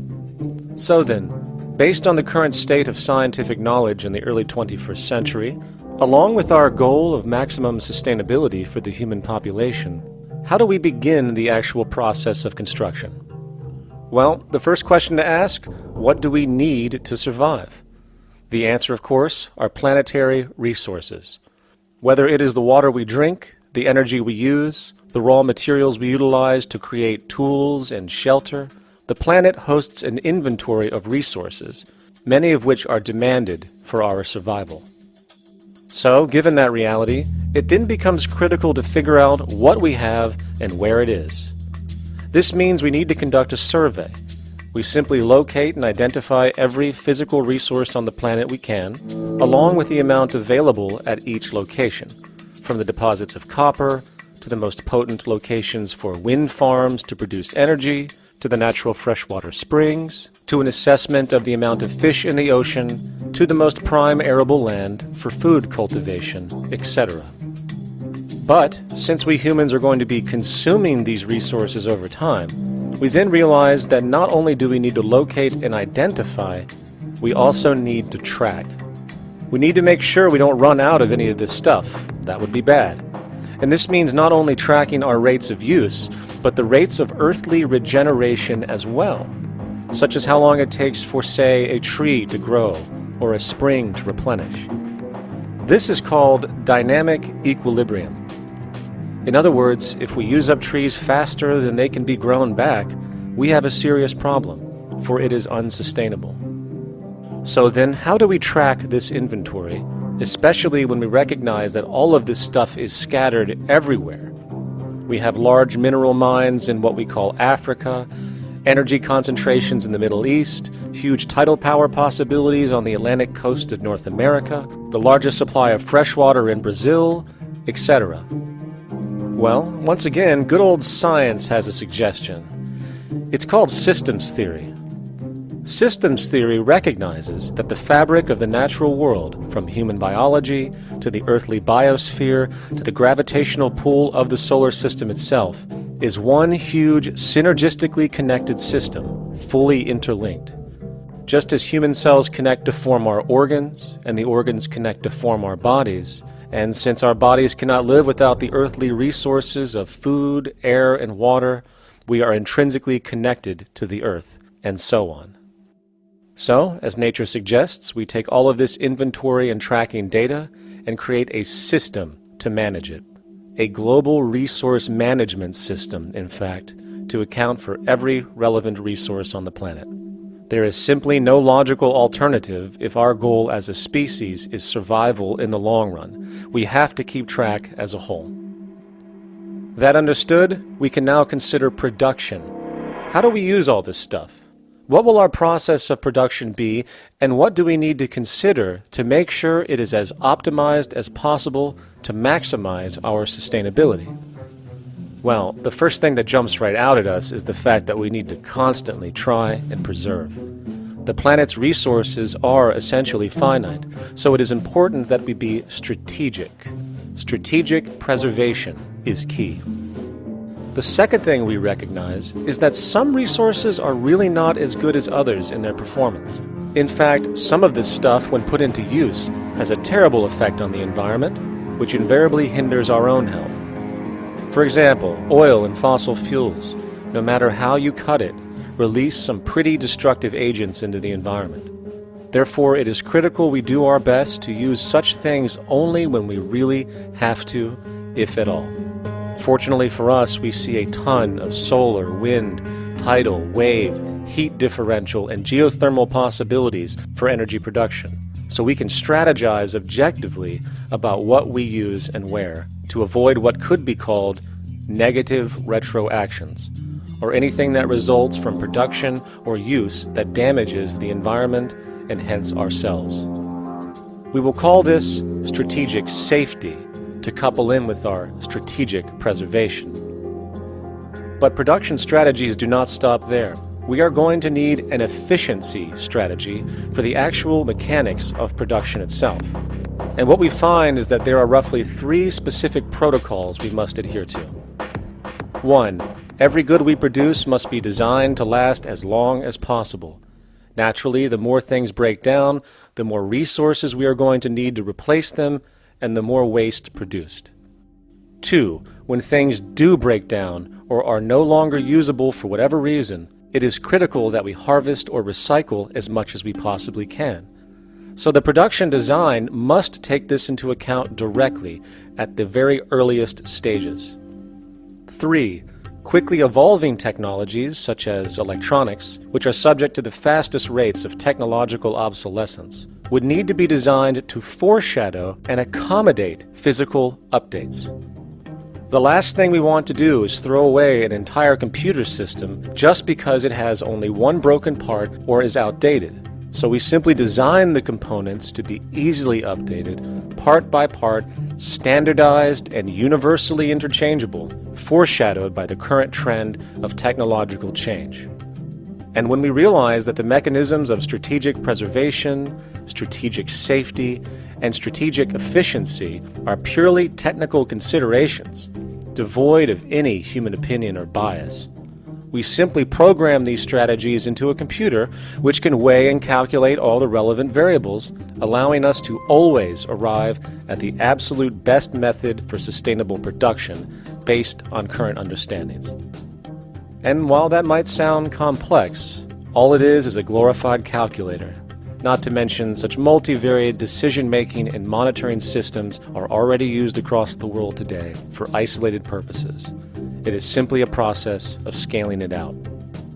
So, now we not only have our resource management system, but also a production management system, both of which are easily computer automated to maximize efficiency, preservation, and safety. The informational reality is that the human mind, or even a group of humans, cannot track what needs to be tracked. It must be done by computers, and it can be. And this brings us to the next level, distribution. What sustainability strategies make sense here? Well, since we know that the shortest distance between 2 points is a straight line, and since energy is required to power transport machines, the less transport distance, the more efficient. Producing goods in one continent and shipping them over to another only makes sense if the goods in question simply cannot be produced in the target area. Otherwise, it is nothing but wasteful. We must localize production so distribution is simple, fast, and requires the least amount of energy. We'll call this the proximity strategy, which simply means we reduce the travel of goods as much as possible, whether raw materials or finished consumer products. Of course, it might also be important to know what goods we are transporting and why, and this falls under the category of demand. And demand is simply what people need to be healthy and to have a high quality of life. The spectrum of material human needs range from core life-supporting necessities, such as food, clean water, shelter, to social and recreational goods, which allow for relaxation and personal social enjoyment, both important factors in human and social health overall. So, very simply, we take another survey. People describe their needs. Demand is assessed, and production begins based on that demand. And since the level of demand of different goods will naturally fluctuate and change around different regions, we need to create a demand distribution tracking system, so to avoid overruns and shortages. Of course, this idea is old news. It is used in every major store chain today to make sure they keep up with their inventory. Only this time we are tracking on a global scale. But, wait a minute, we really can't fully understand demand if we don't account for the actual usage of the good itself.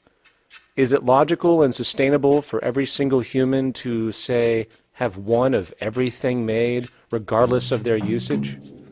No, that would be simply wasteful and inefficient. If a person has a need for a good, but that need is only for, say, 45 minutes a day on average, it would be much more efficient if that good was made available to them and to others when needed. Many forget that it isn't the good that they want, it is the purpose of that good. When we realize that the good itself is only as important as its utility, we see that external restriction, or what we might call today ownership, is extremely wasteful and environmentally illogical in a fundamental economic sense. So, we need to devise a strategy called strategic access. This will be the foundation of our demand distribution tracking system, which makes sure we can meet the demand of the population's needs for access of whatever they need, when they need it. And as far as physically obtaining the goods, centralized and regional access centers all make sense for the most part, placed in close proximity to the population, and a person would simply come in, take the item, use it, and when finished, return it when it is no longer needed. Sort of how a library works today. In fact, these centers could not only exist in the community in the way we see local stores today, but specialized access centers would exist in specific areas where often certain goods are utilized, saving more energy with less repeat transport.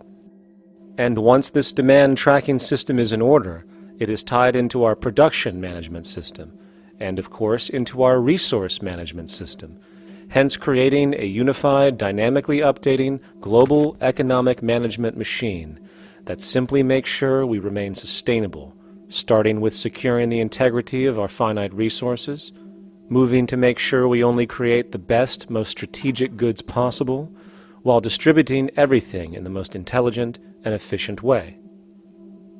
And the unique result of this preservation-based approach, which is intuitively counter to many, is that this logical, ground-up, empirical process of preservation and efficiency, which can only define true human sustainability on this planet, would likely enable something never before seen in human history.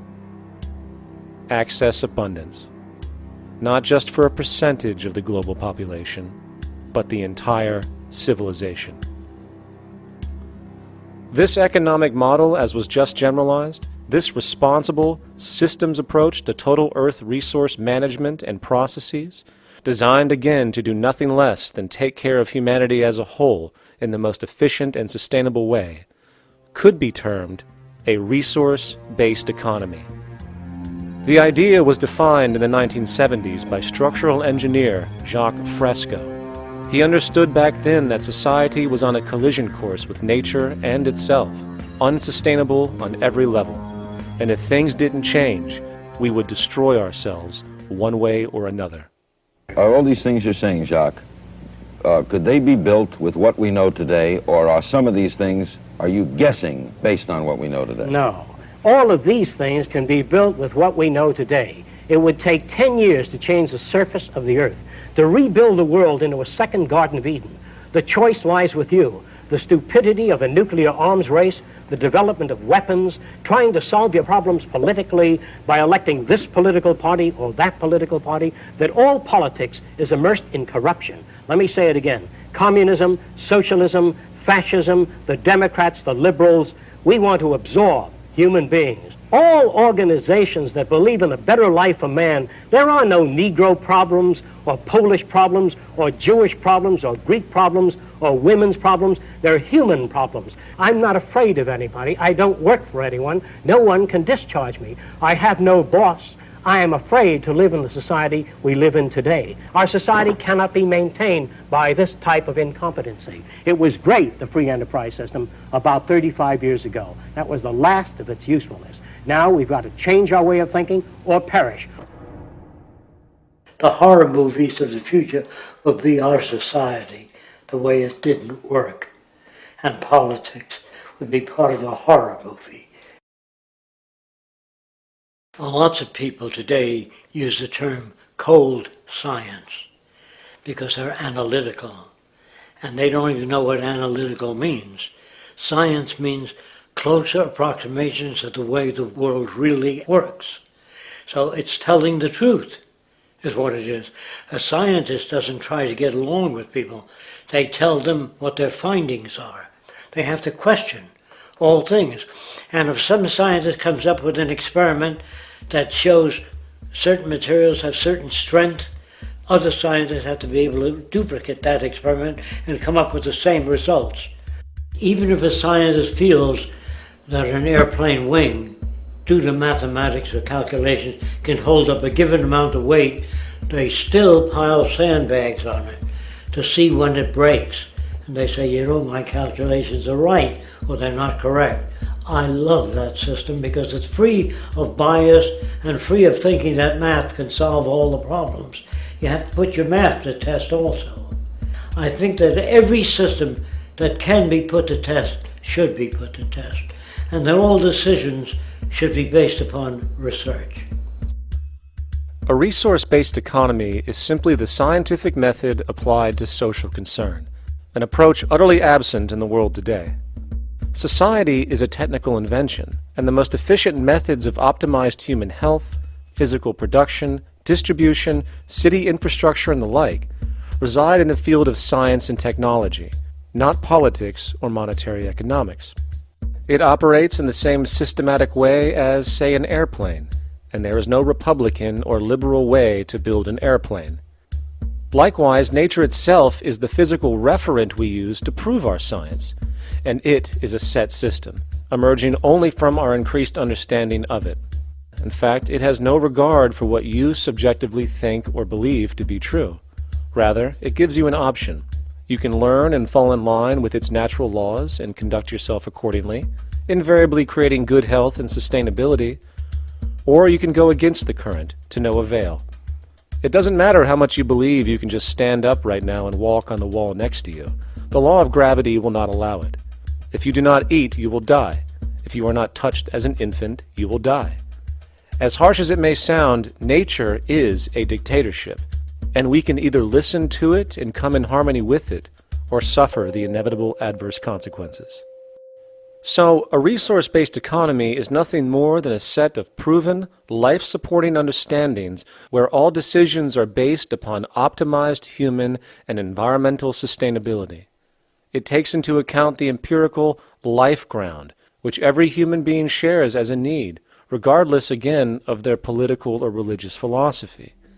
There is no cultural relativism to this approach. It isn't a matter of opinion.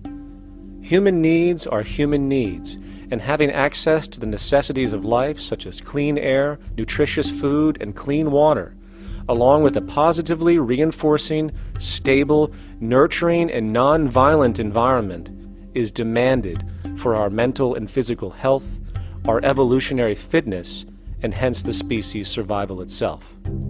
A resource-based economy would be based upon available resources. You can't just bring a lot of people to an island or build a city of 50,000 people without having access to the necessities of life, So when I use the term a comprehensive systems approach, I'm talking about doing an inventory of the area first and determining what that area can supply, not just architectural approach, not just design approach, but design must be based on all of the requirements to enhance human life. And that's what I mean by an integrated way of thinking. Food, clothing, shelter, warmth, love, all those things are necessary. If you deprive people of any of them, you have a lesser human being, less capable of functioning. As previously outlined, a resource-based economy's ground-up, global, systems approach to extraction, production, and distribution is based upon a set of true economic mechanisms, or strategies, which guarantee efficiency and sustainability in every area of the economy. So, continuing this train of thought regarding logical design, what is next in our equation? Where does all this materialize? Cities. The advent of the city is a defining feature of modern civilization. Its role is to enable efficient access to the necessities of life, along with increased social support and community interaction. So how would we go about designing an ideal city? What shape should we make it? Square? Trapezoid? Well, given we're going to be moving around the thing, we might as well make it as equidistant as possible for ease, hence the circle. What should the city contain? Well, naturally we need a residential area, a goods production area, a power generation area, an agricultural area. But we also need nurturing as human beings, hence culture, nature, recreation, and education. So let's include a nice open park, an entertainment events area for cultural purposes and socializing, and educational and research facilities. And since we're working with a circle, it seems rational to place these functions in belts based on the amount of land required for each goal, along with ease of access. Very good. Now, let's get down to specifics. First, we need to consider the core infrastructure, or intestines, of the city organism. These would be the water, good, waste, and energy transport channels. Just as we have water and sewage systems under our cities today, we would extend this channeling concept to integrate waste recycling and delivery itself. No more mailmen or garbage men. It is built right in. We could even use automated pneumatic tubes and similar technologies. Same goes for transport. It needs to be integrated and strategically designed to reduce or even remove the need for wasteful, independent automobiles. Electric trams, conveyors, transveyors, and maglevs, which can take you virtually anywhere in the city, even up and down, along with connecting you to other cities as well. And of course, in the event an automobile is required, it is automated by satellite for safety and integrity. In fact, this automation technology is in working order right now. Automobile accidents kill about 1.2 million people every single year, injuring about 50 million. This is absurd and doesn't have to occur. Between efficient city design and automated driverless cars, this death toll can be virtually eliminated. Agriculture. Today, through our haphazard, cost-cutting industrial methods, using pesticides, excessive fertilizers, and other means, we have successfully destroyed much of the arable land on this planet, not to mention also extensively poisoning our bodies. In fact, industrial and agricultural chemical toxins now show up in virtually every human being tested, including infants. Fortunately, there is a glaring alternative: the soilless mediums of hydroponics and aeroponics, which also reduce nutrient and water requirements by up to 75% of our current usage. Food can now be organically grown on an industrial scale in enclosed vertical farms, such as in 50-story 1-acre plots, virtually eliminating the need for pesticides and hydrocarbons in general. This is the future of industrial food cultivation, efficient, clean, and abundant. So, such advanced systems would be, in part, what comprise our agricultural belt, producing all the food required for the entire city's population, with no need to import anything from the outside, saving time, waste, and energy. And speaking of energy, the energy belt would work in a systems approach to extract electricity from our abundant renewable mediums, specifically wind, solar, geothermal, and heat differentials, and if near water potentials, tidal and wave power. To avoid intermittency and make sure a positive net energy return occurs, these mediums would operate in an integrated system, powering each other when needed, while storing excessive energy to large supercapacitors under the ground, so nothing can go to waste. And not only does the city power itself, particular structures will also power independently and generate electricity through photovoltaic paints, structural pressure transducers, the thermocouple effect, and other current but underutilized technologies. But of course, this begs the question, how does this technology and goods in general get created in the first place? This brings us to production. The industrial belt, apart from having hospitals and the like, would be the hub of factory production. Completely localized overall, it would of course obtain raw materials by way of the global resource management system just discussed, with demand being generated by the population of the city itself. As far as the mechanics of production, we need to discuss a new, powerful phenomenon which was sparked very recently in human history and is on pace to changing everything. It's called mechanization, or the automation of labor. Well, if you look around you, you'll notice that almost everything that we use today is built automatically. Your shoes, your clothes, your home appliances, your car, and so on, they are all built by machines in an automatic way. Can we say that the society has not been influenced by these major technological advancements? Of course not. These systems really dictate new structures and new needs, and they make a lot of other things obsolete.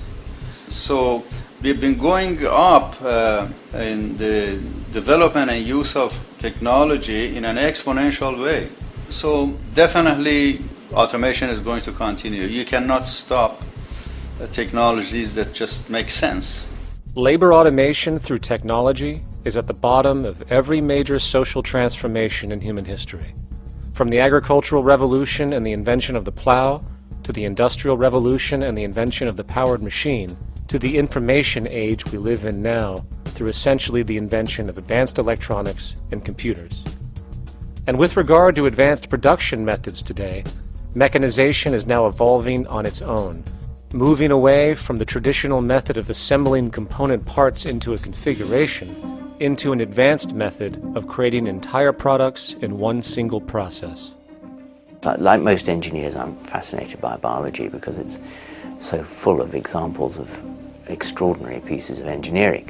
And what biology is the study of things that copy themselves. Of course, that's good a definition of life as we've got. Again, as an engineer, I've always been intrigued by the idea of machines that would copy themselves. RepRap is a three-dimensional printer.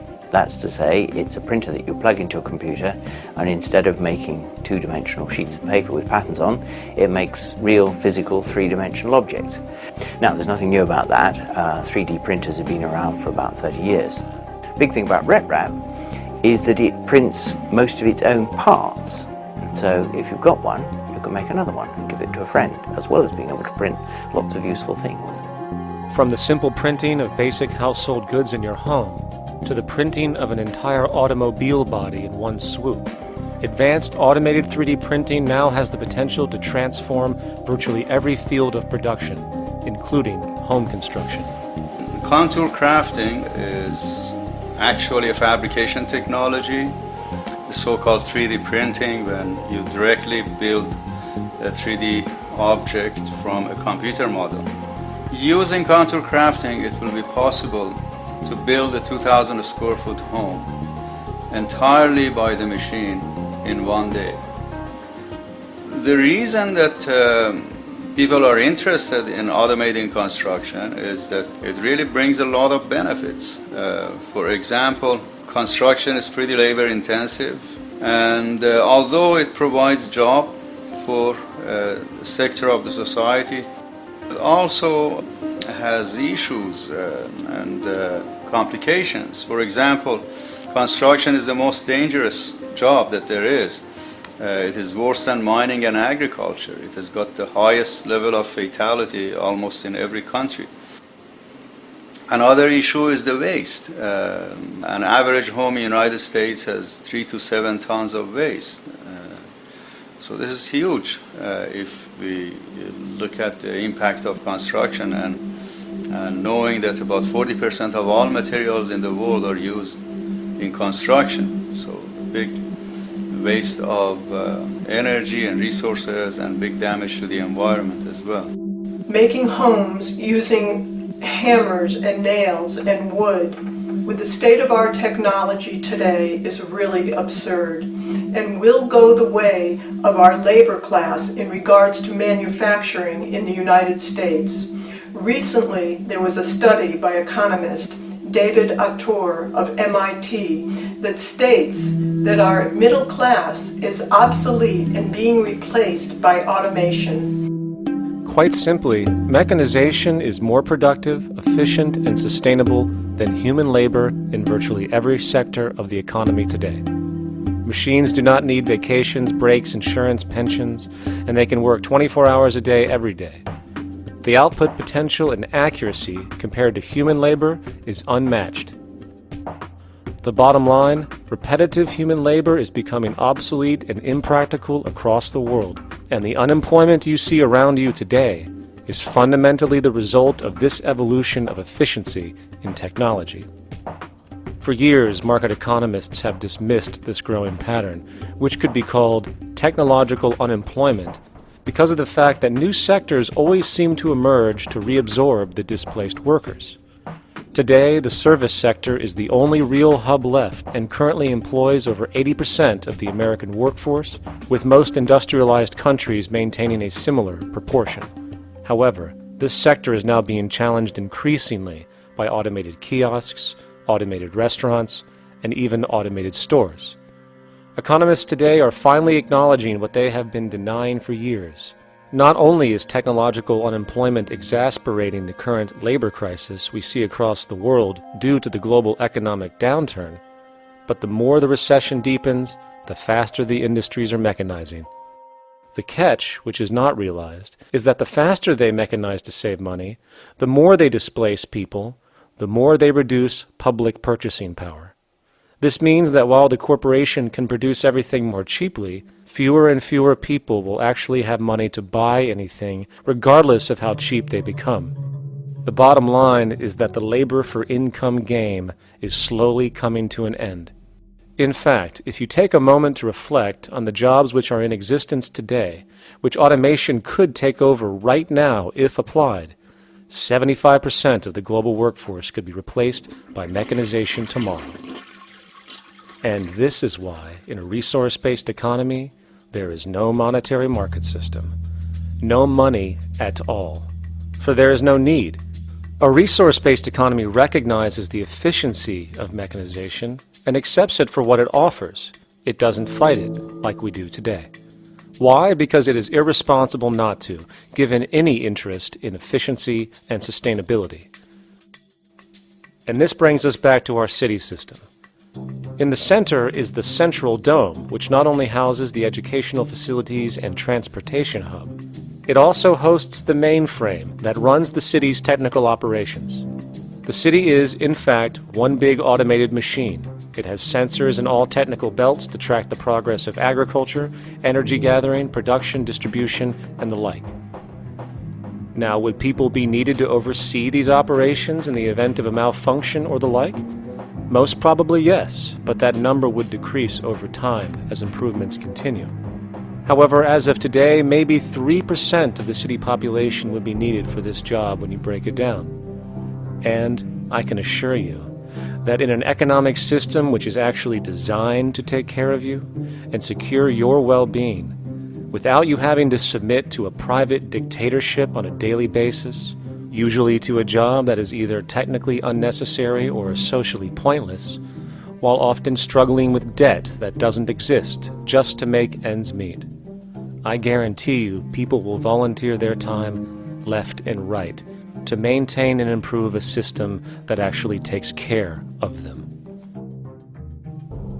And coupled with this issue of incentive comes the common assumption that if there isn't some external pressure for one to work for a living, people will just sit around, do nothing, and turn into fat, lazy blobs. This is nonsense. The labor system we have today is in fact the generator of laziness, not a resolver of it. If you think back to when you were a child, full of life, interested in new things to understand, likely creating and exploring, but as time went on, the system pushed you into the focus of figuring out how to make money. And from early education to study at a university, you are narrowed, only to emerge as a creature which serves as a cog in a wheel in a model that sends all the fruits to the upper 1%. Scientific studies have now shown that people are, in fact, not motivated by monetary reward when it comes to ingenuity and creation. The creation itself is the reward. Money, in fact, appears only to serve as an incentive for repetitive, mundane actions, a role we have just now shown can be replaced by machine. So when it comes to innovation, the actual use of the human mind, the monetary incentive has proven to be a hindrance, interfering and detracting from creative thought. And this might explain why Nikola Tesla, the Wright brothers, and other inventors who contributed massively to our current world never showed a monetary incentive to do so. Money is, in fact, a false incentive and causes 100 times more distortion than it does contribution. Good morning, class. Please settle down.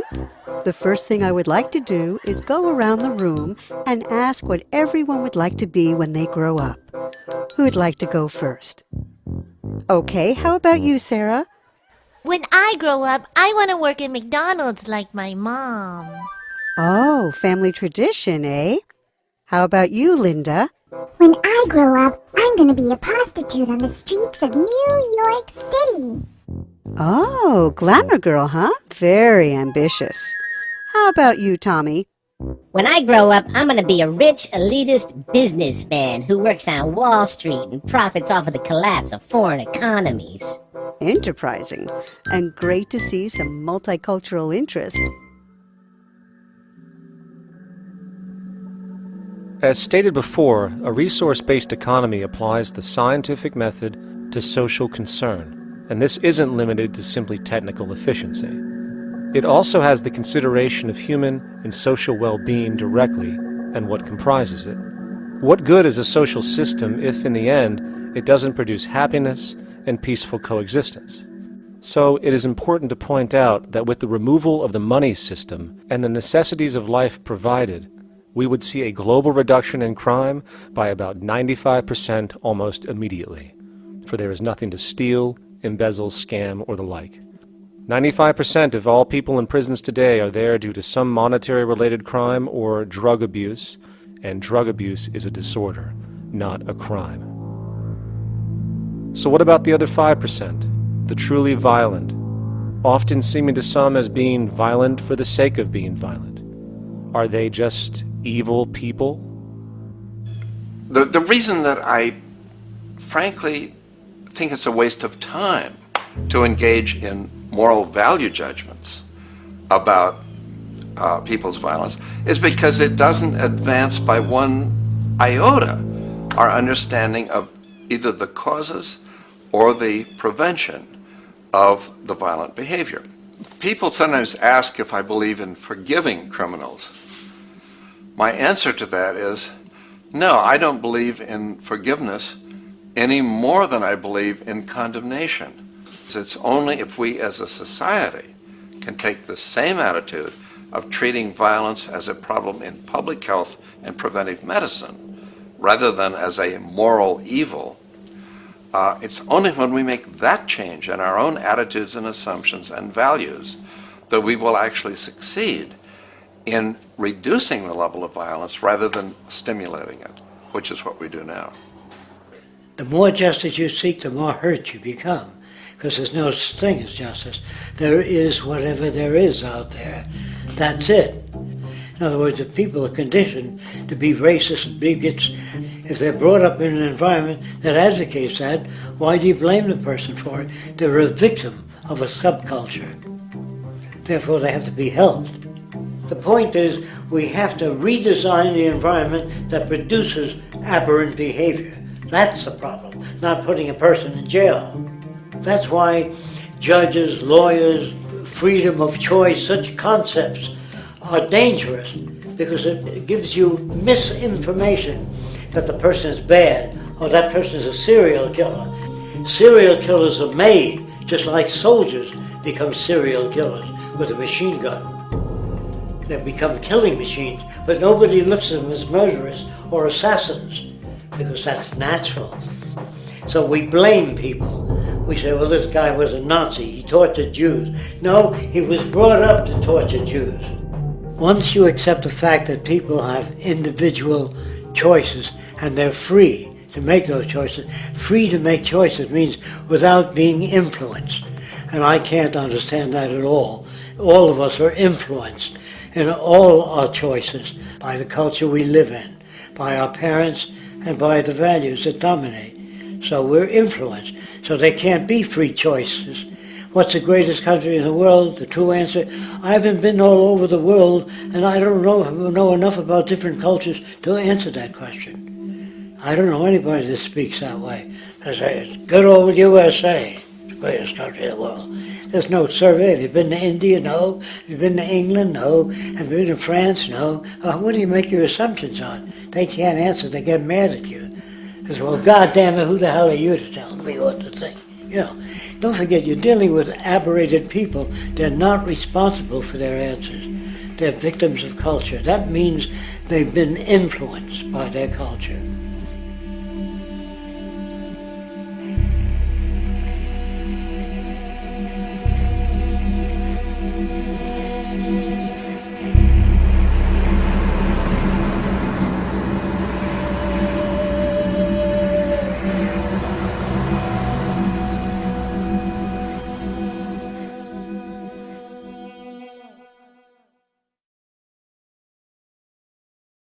When we consider a resource-based economy, there are often a number of arguments that tend to come up with regard to the efficiency. Now hold on just a minute. Yes?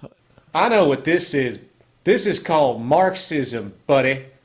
Stalin killed 800 billion people because of ideas like this. My father died in the gulag. Hold on. Communist, fascist. You don't like America, you should just leave. All right, everybody just calm down. Death to the New World Order. Death to the New World Order. And as the irrationality of the audience grew, shocked and confused, suddenly the narrator suffered a fatal heart attack. And the seemingly communist propaganda film was no more.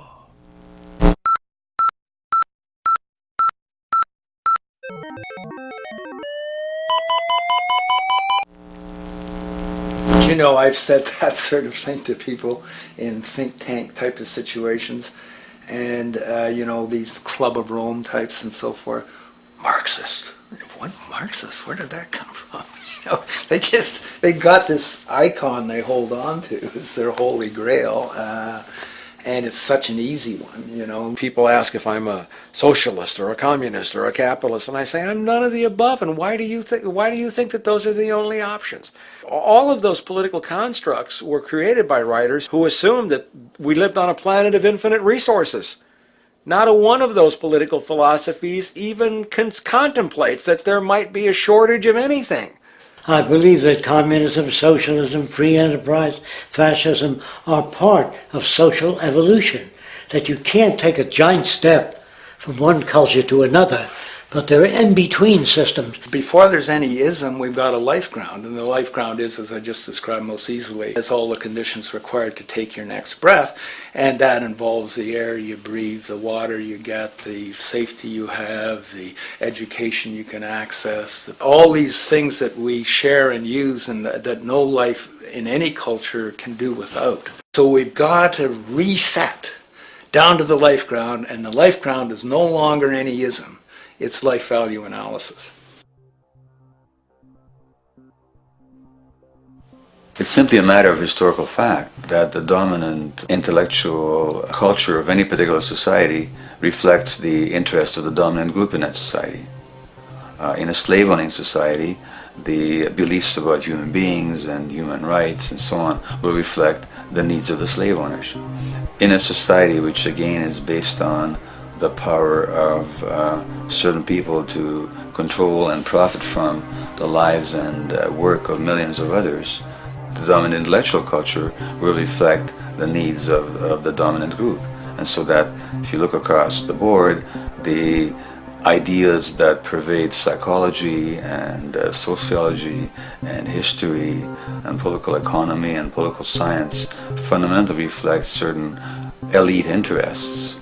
And the academics who question that too much tend to get shunted to the side or to be seen as sort of radicals. The dominant values of a culture tend to support and perpetuate what is rewarded by that culture. And in a society where success and status is measured by material wealth, not social contribution, it is easy to see why the state of the world is what it is today. We are dealing with a values system disorder, completely denatured, where the priority of personal and social health have become secondary to the detrimental notions of artificial wealth and limitless growth. And like a virus, this disorder now permeates every facet of government, news media, entertainment, and even academia. And built into its structure are mechanisms of protection from anything that might interfere.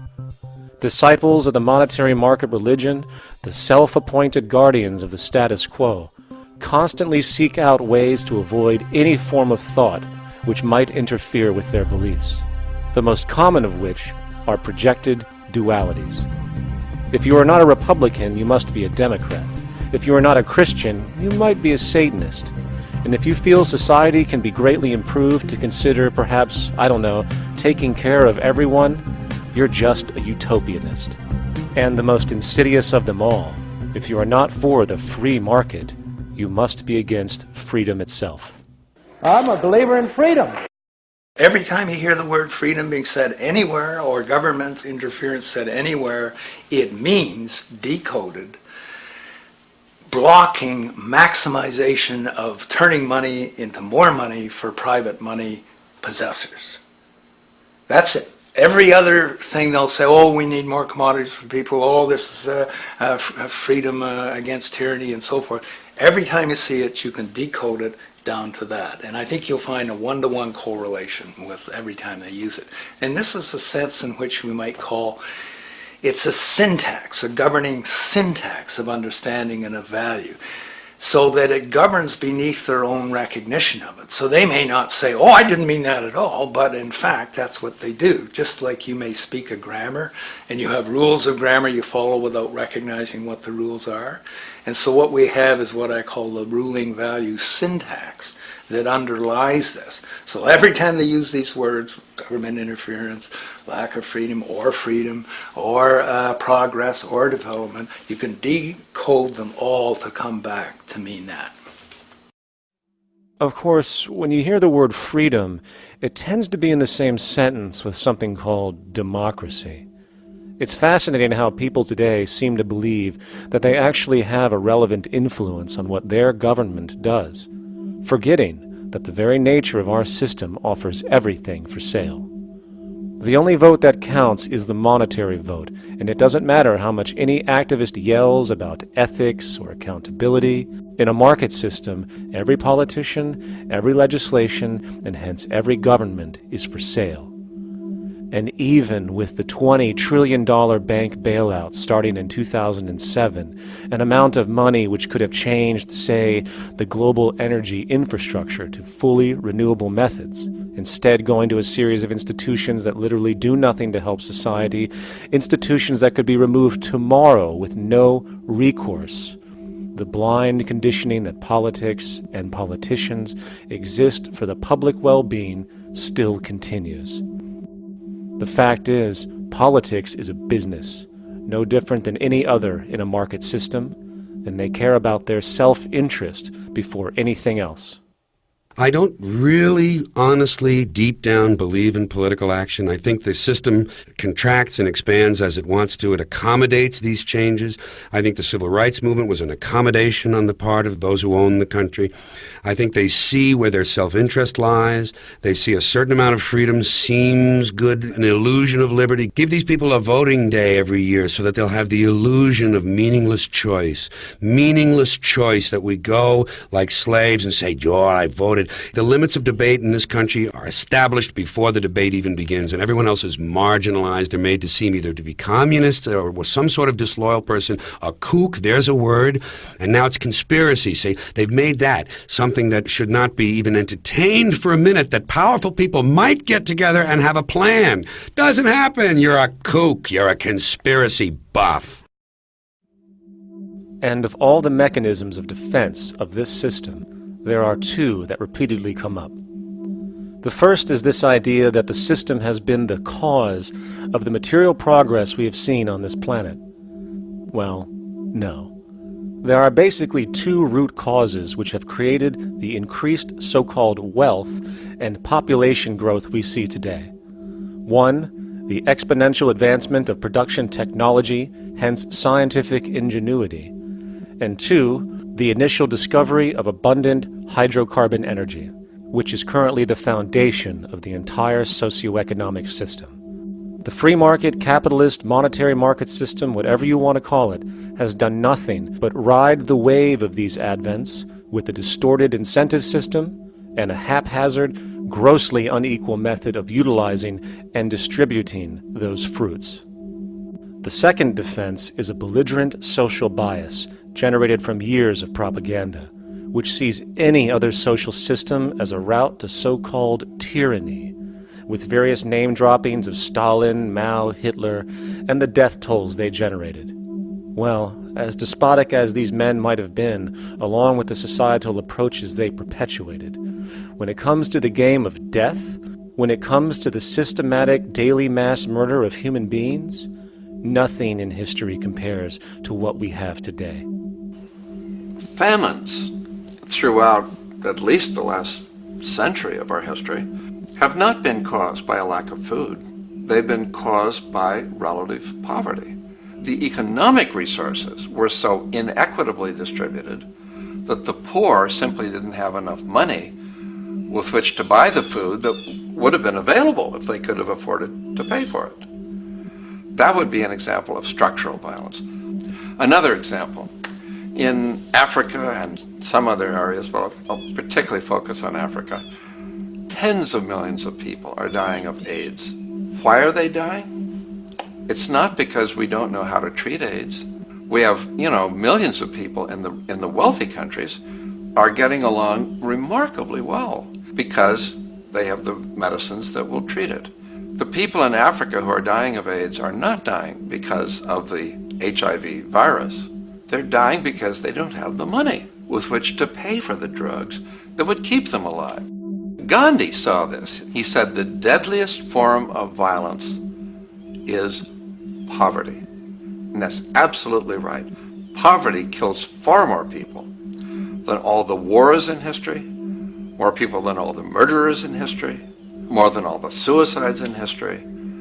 Not only does structural violence kill more people than all the behavioral violence put together, structural violence is also the main cause of behavioral violence.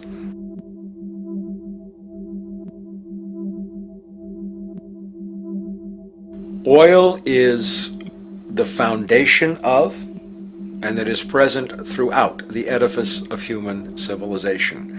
There are 10 calories of hydrocarbon energy, oil and natural gas, in every calorie of food you and I eat in the industrialized world. Fertilizers are made from natural gas. Pesticides are made from oil. You drive oil-powered machines to plant, plow, irrigate, harvest, transport, package. You wrap the food in plastic, that's oil. All plastic is oil. There are 7 gallons of oil in every tire.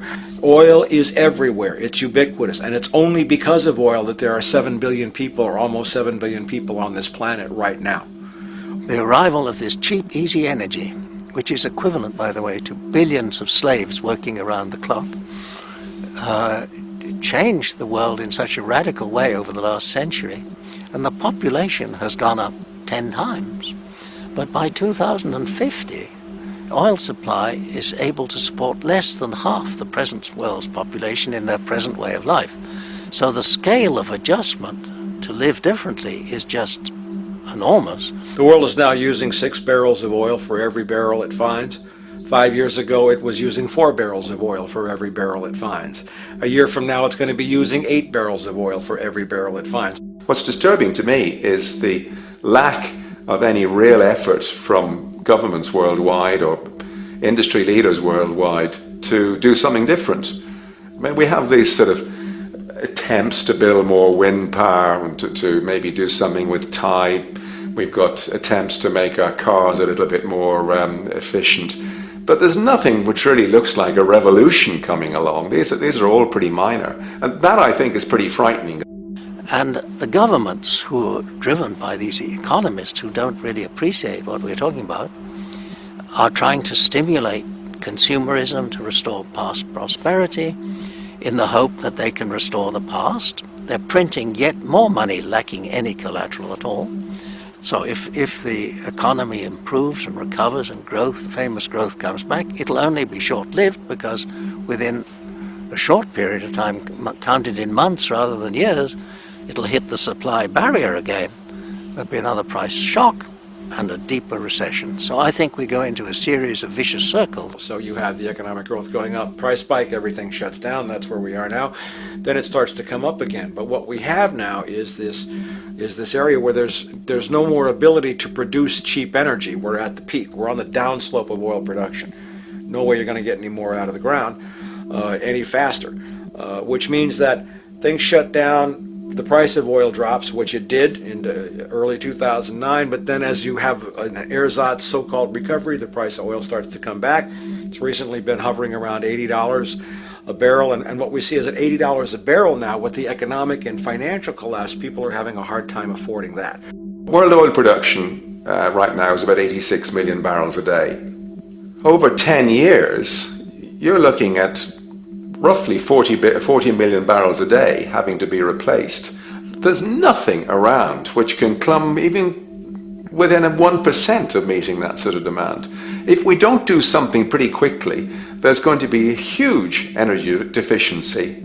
I think the big mistake is in not recognizing a decade or so ago that a concerted effort needed to be made to develop these sustainable forms of energy. I think that's something our grandchildren will look back on with total disbelief. You people knew that you were dealing with a finite commodity.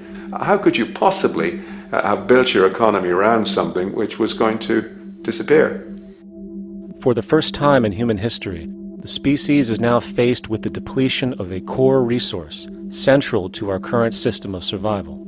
And the punchline of the whole thing is that even with oil becoming more and more scarce, the economic system will still blindly push its cancerous growth model, so people can go out and buy more oil-powered cars to generate GDP and jobs, exacerbating the decline. Are there solutions to replace the edifice of the hydrocarbon economy?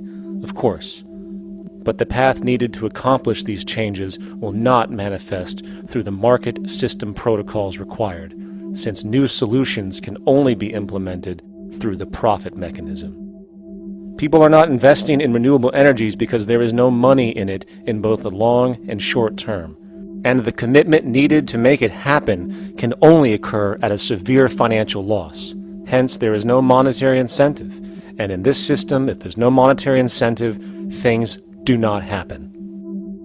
And on top of it all, peak oil is just one of many surfacing consequences of the environmental social train wreck gaining speed today.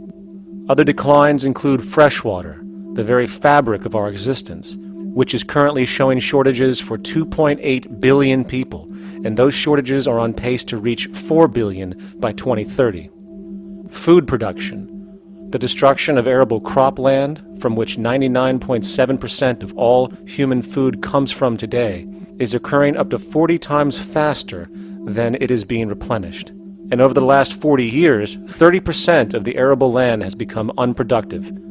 not to mention that hydrocarbons are the backbone of agriculture today, and as it declines, so will the food supply.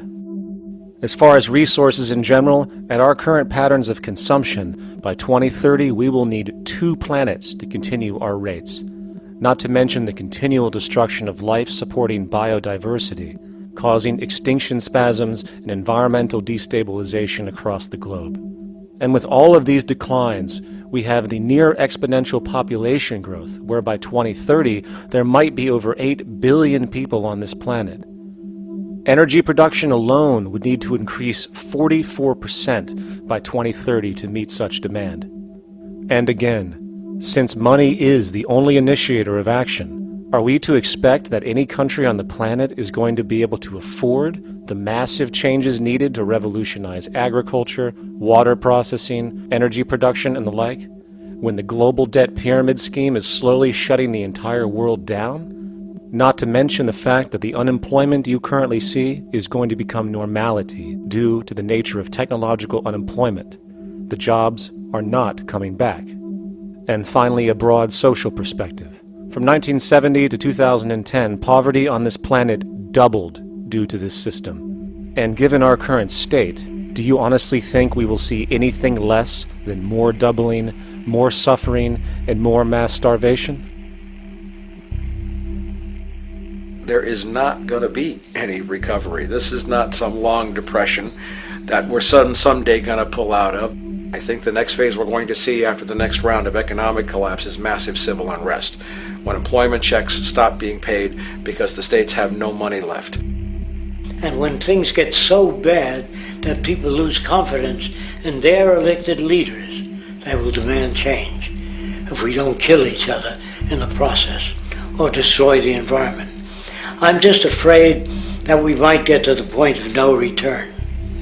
And that bothers me no end. We do all we can to avoid that condition. It's clear that we're on the verge of a great transition in human life. That what we face now is this fundamental change of the life we've known over the last century. There has to be a link between the economy and the resources of this planet, the resources being, of course, all animal and plant life, the health of the oceans and everything else.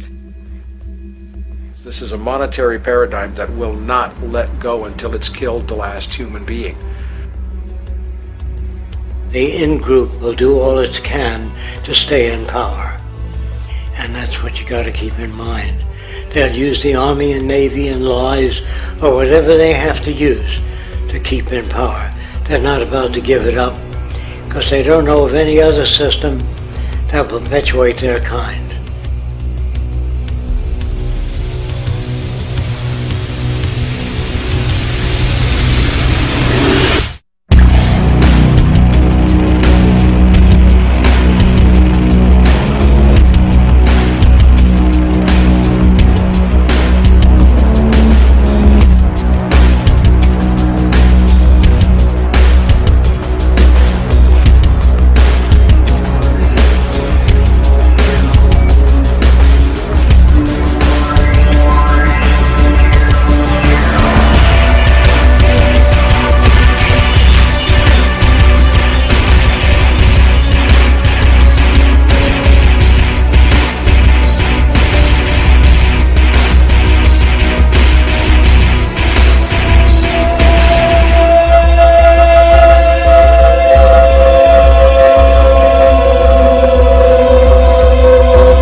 longer course to the corner of your life. Just remember that the goal is for us all to capture all we want. We have to live. Don't surround yourself with yourself. Move on back to squares. Send an instant karma to me, and I shall live with love and care for yourself. 'Cause it's time, this time, and time with your time, and this news is captured for the Queen to use.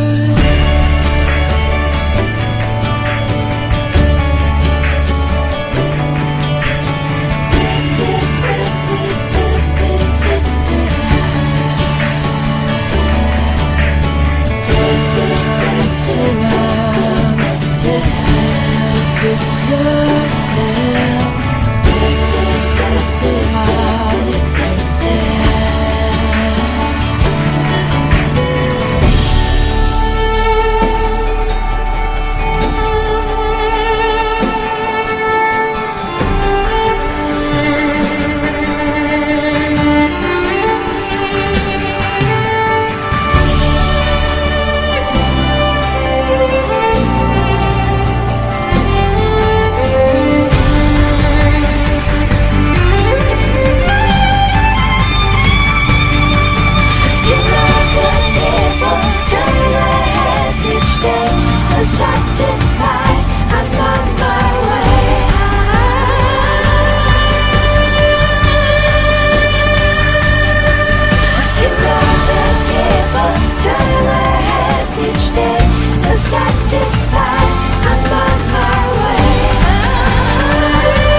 satisfied, I'm on my way.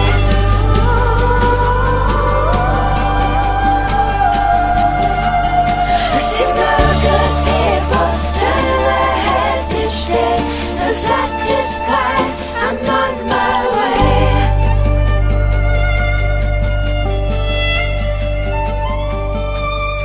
See all the people turn their heads each day, so satisfied. Satisfied, I'm on my way.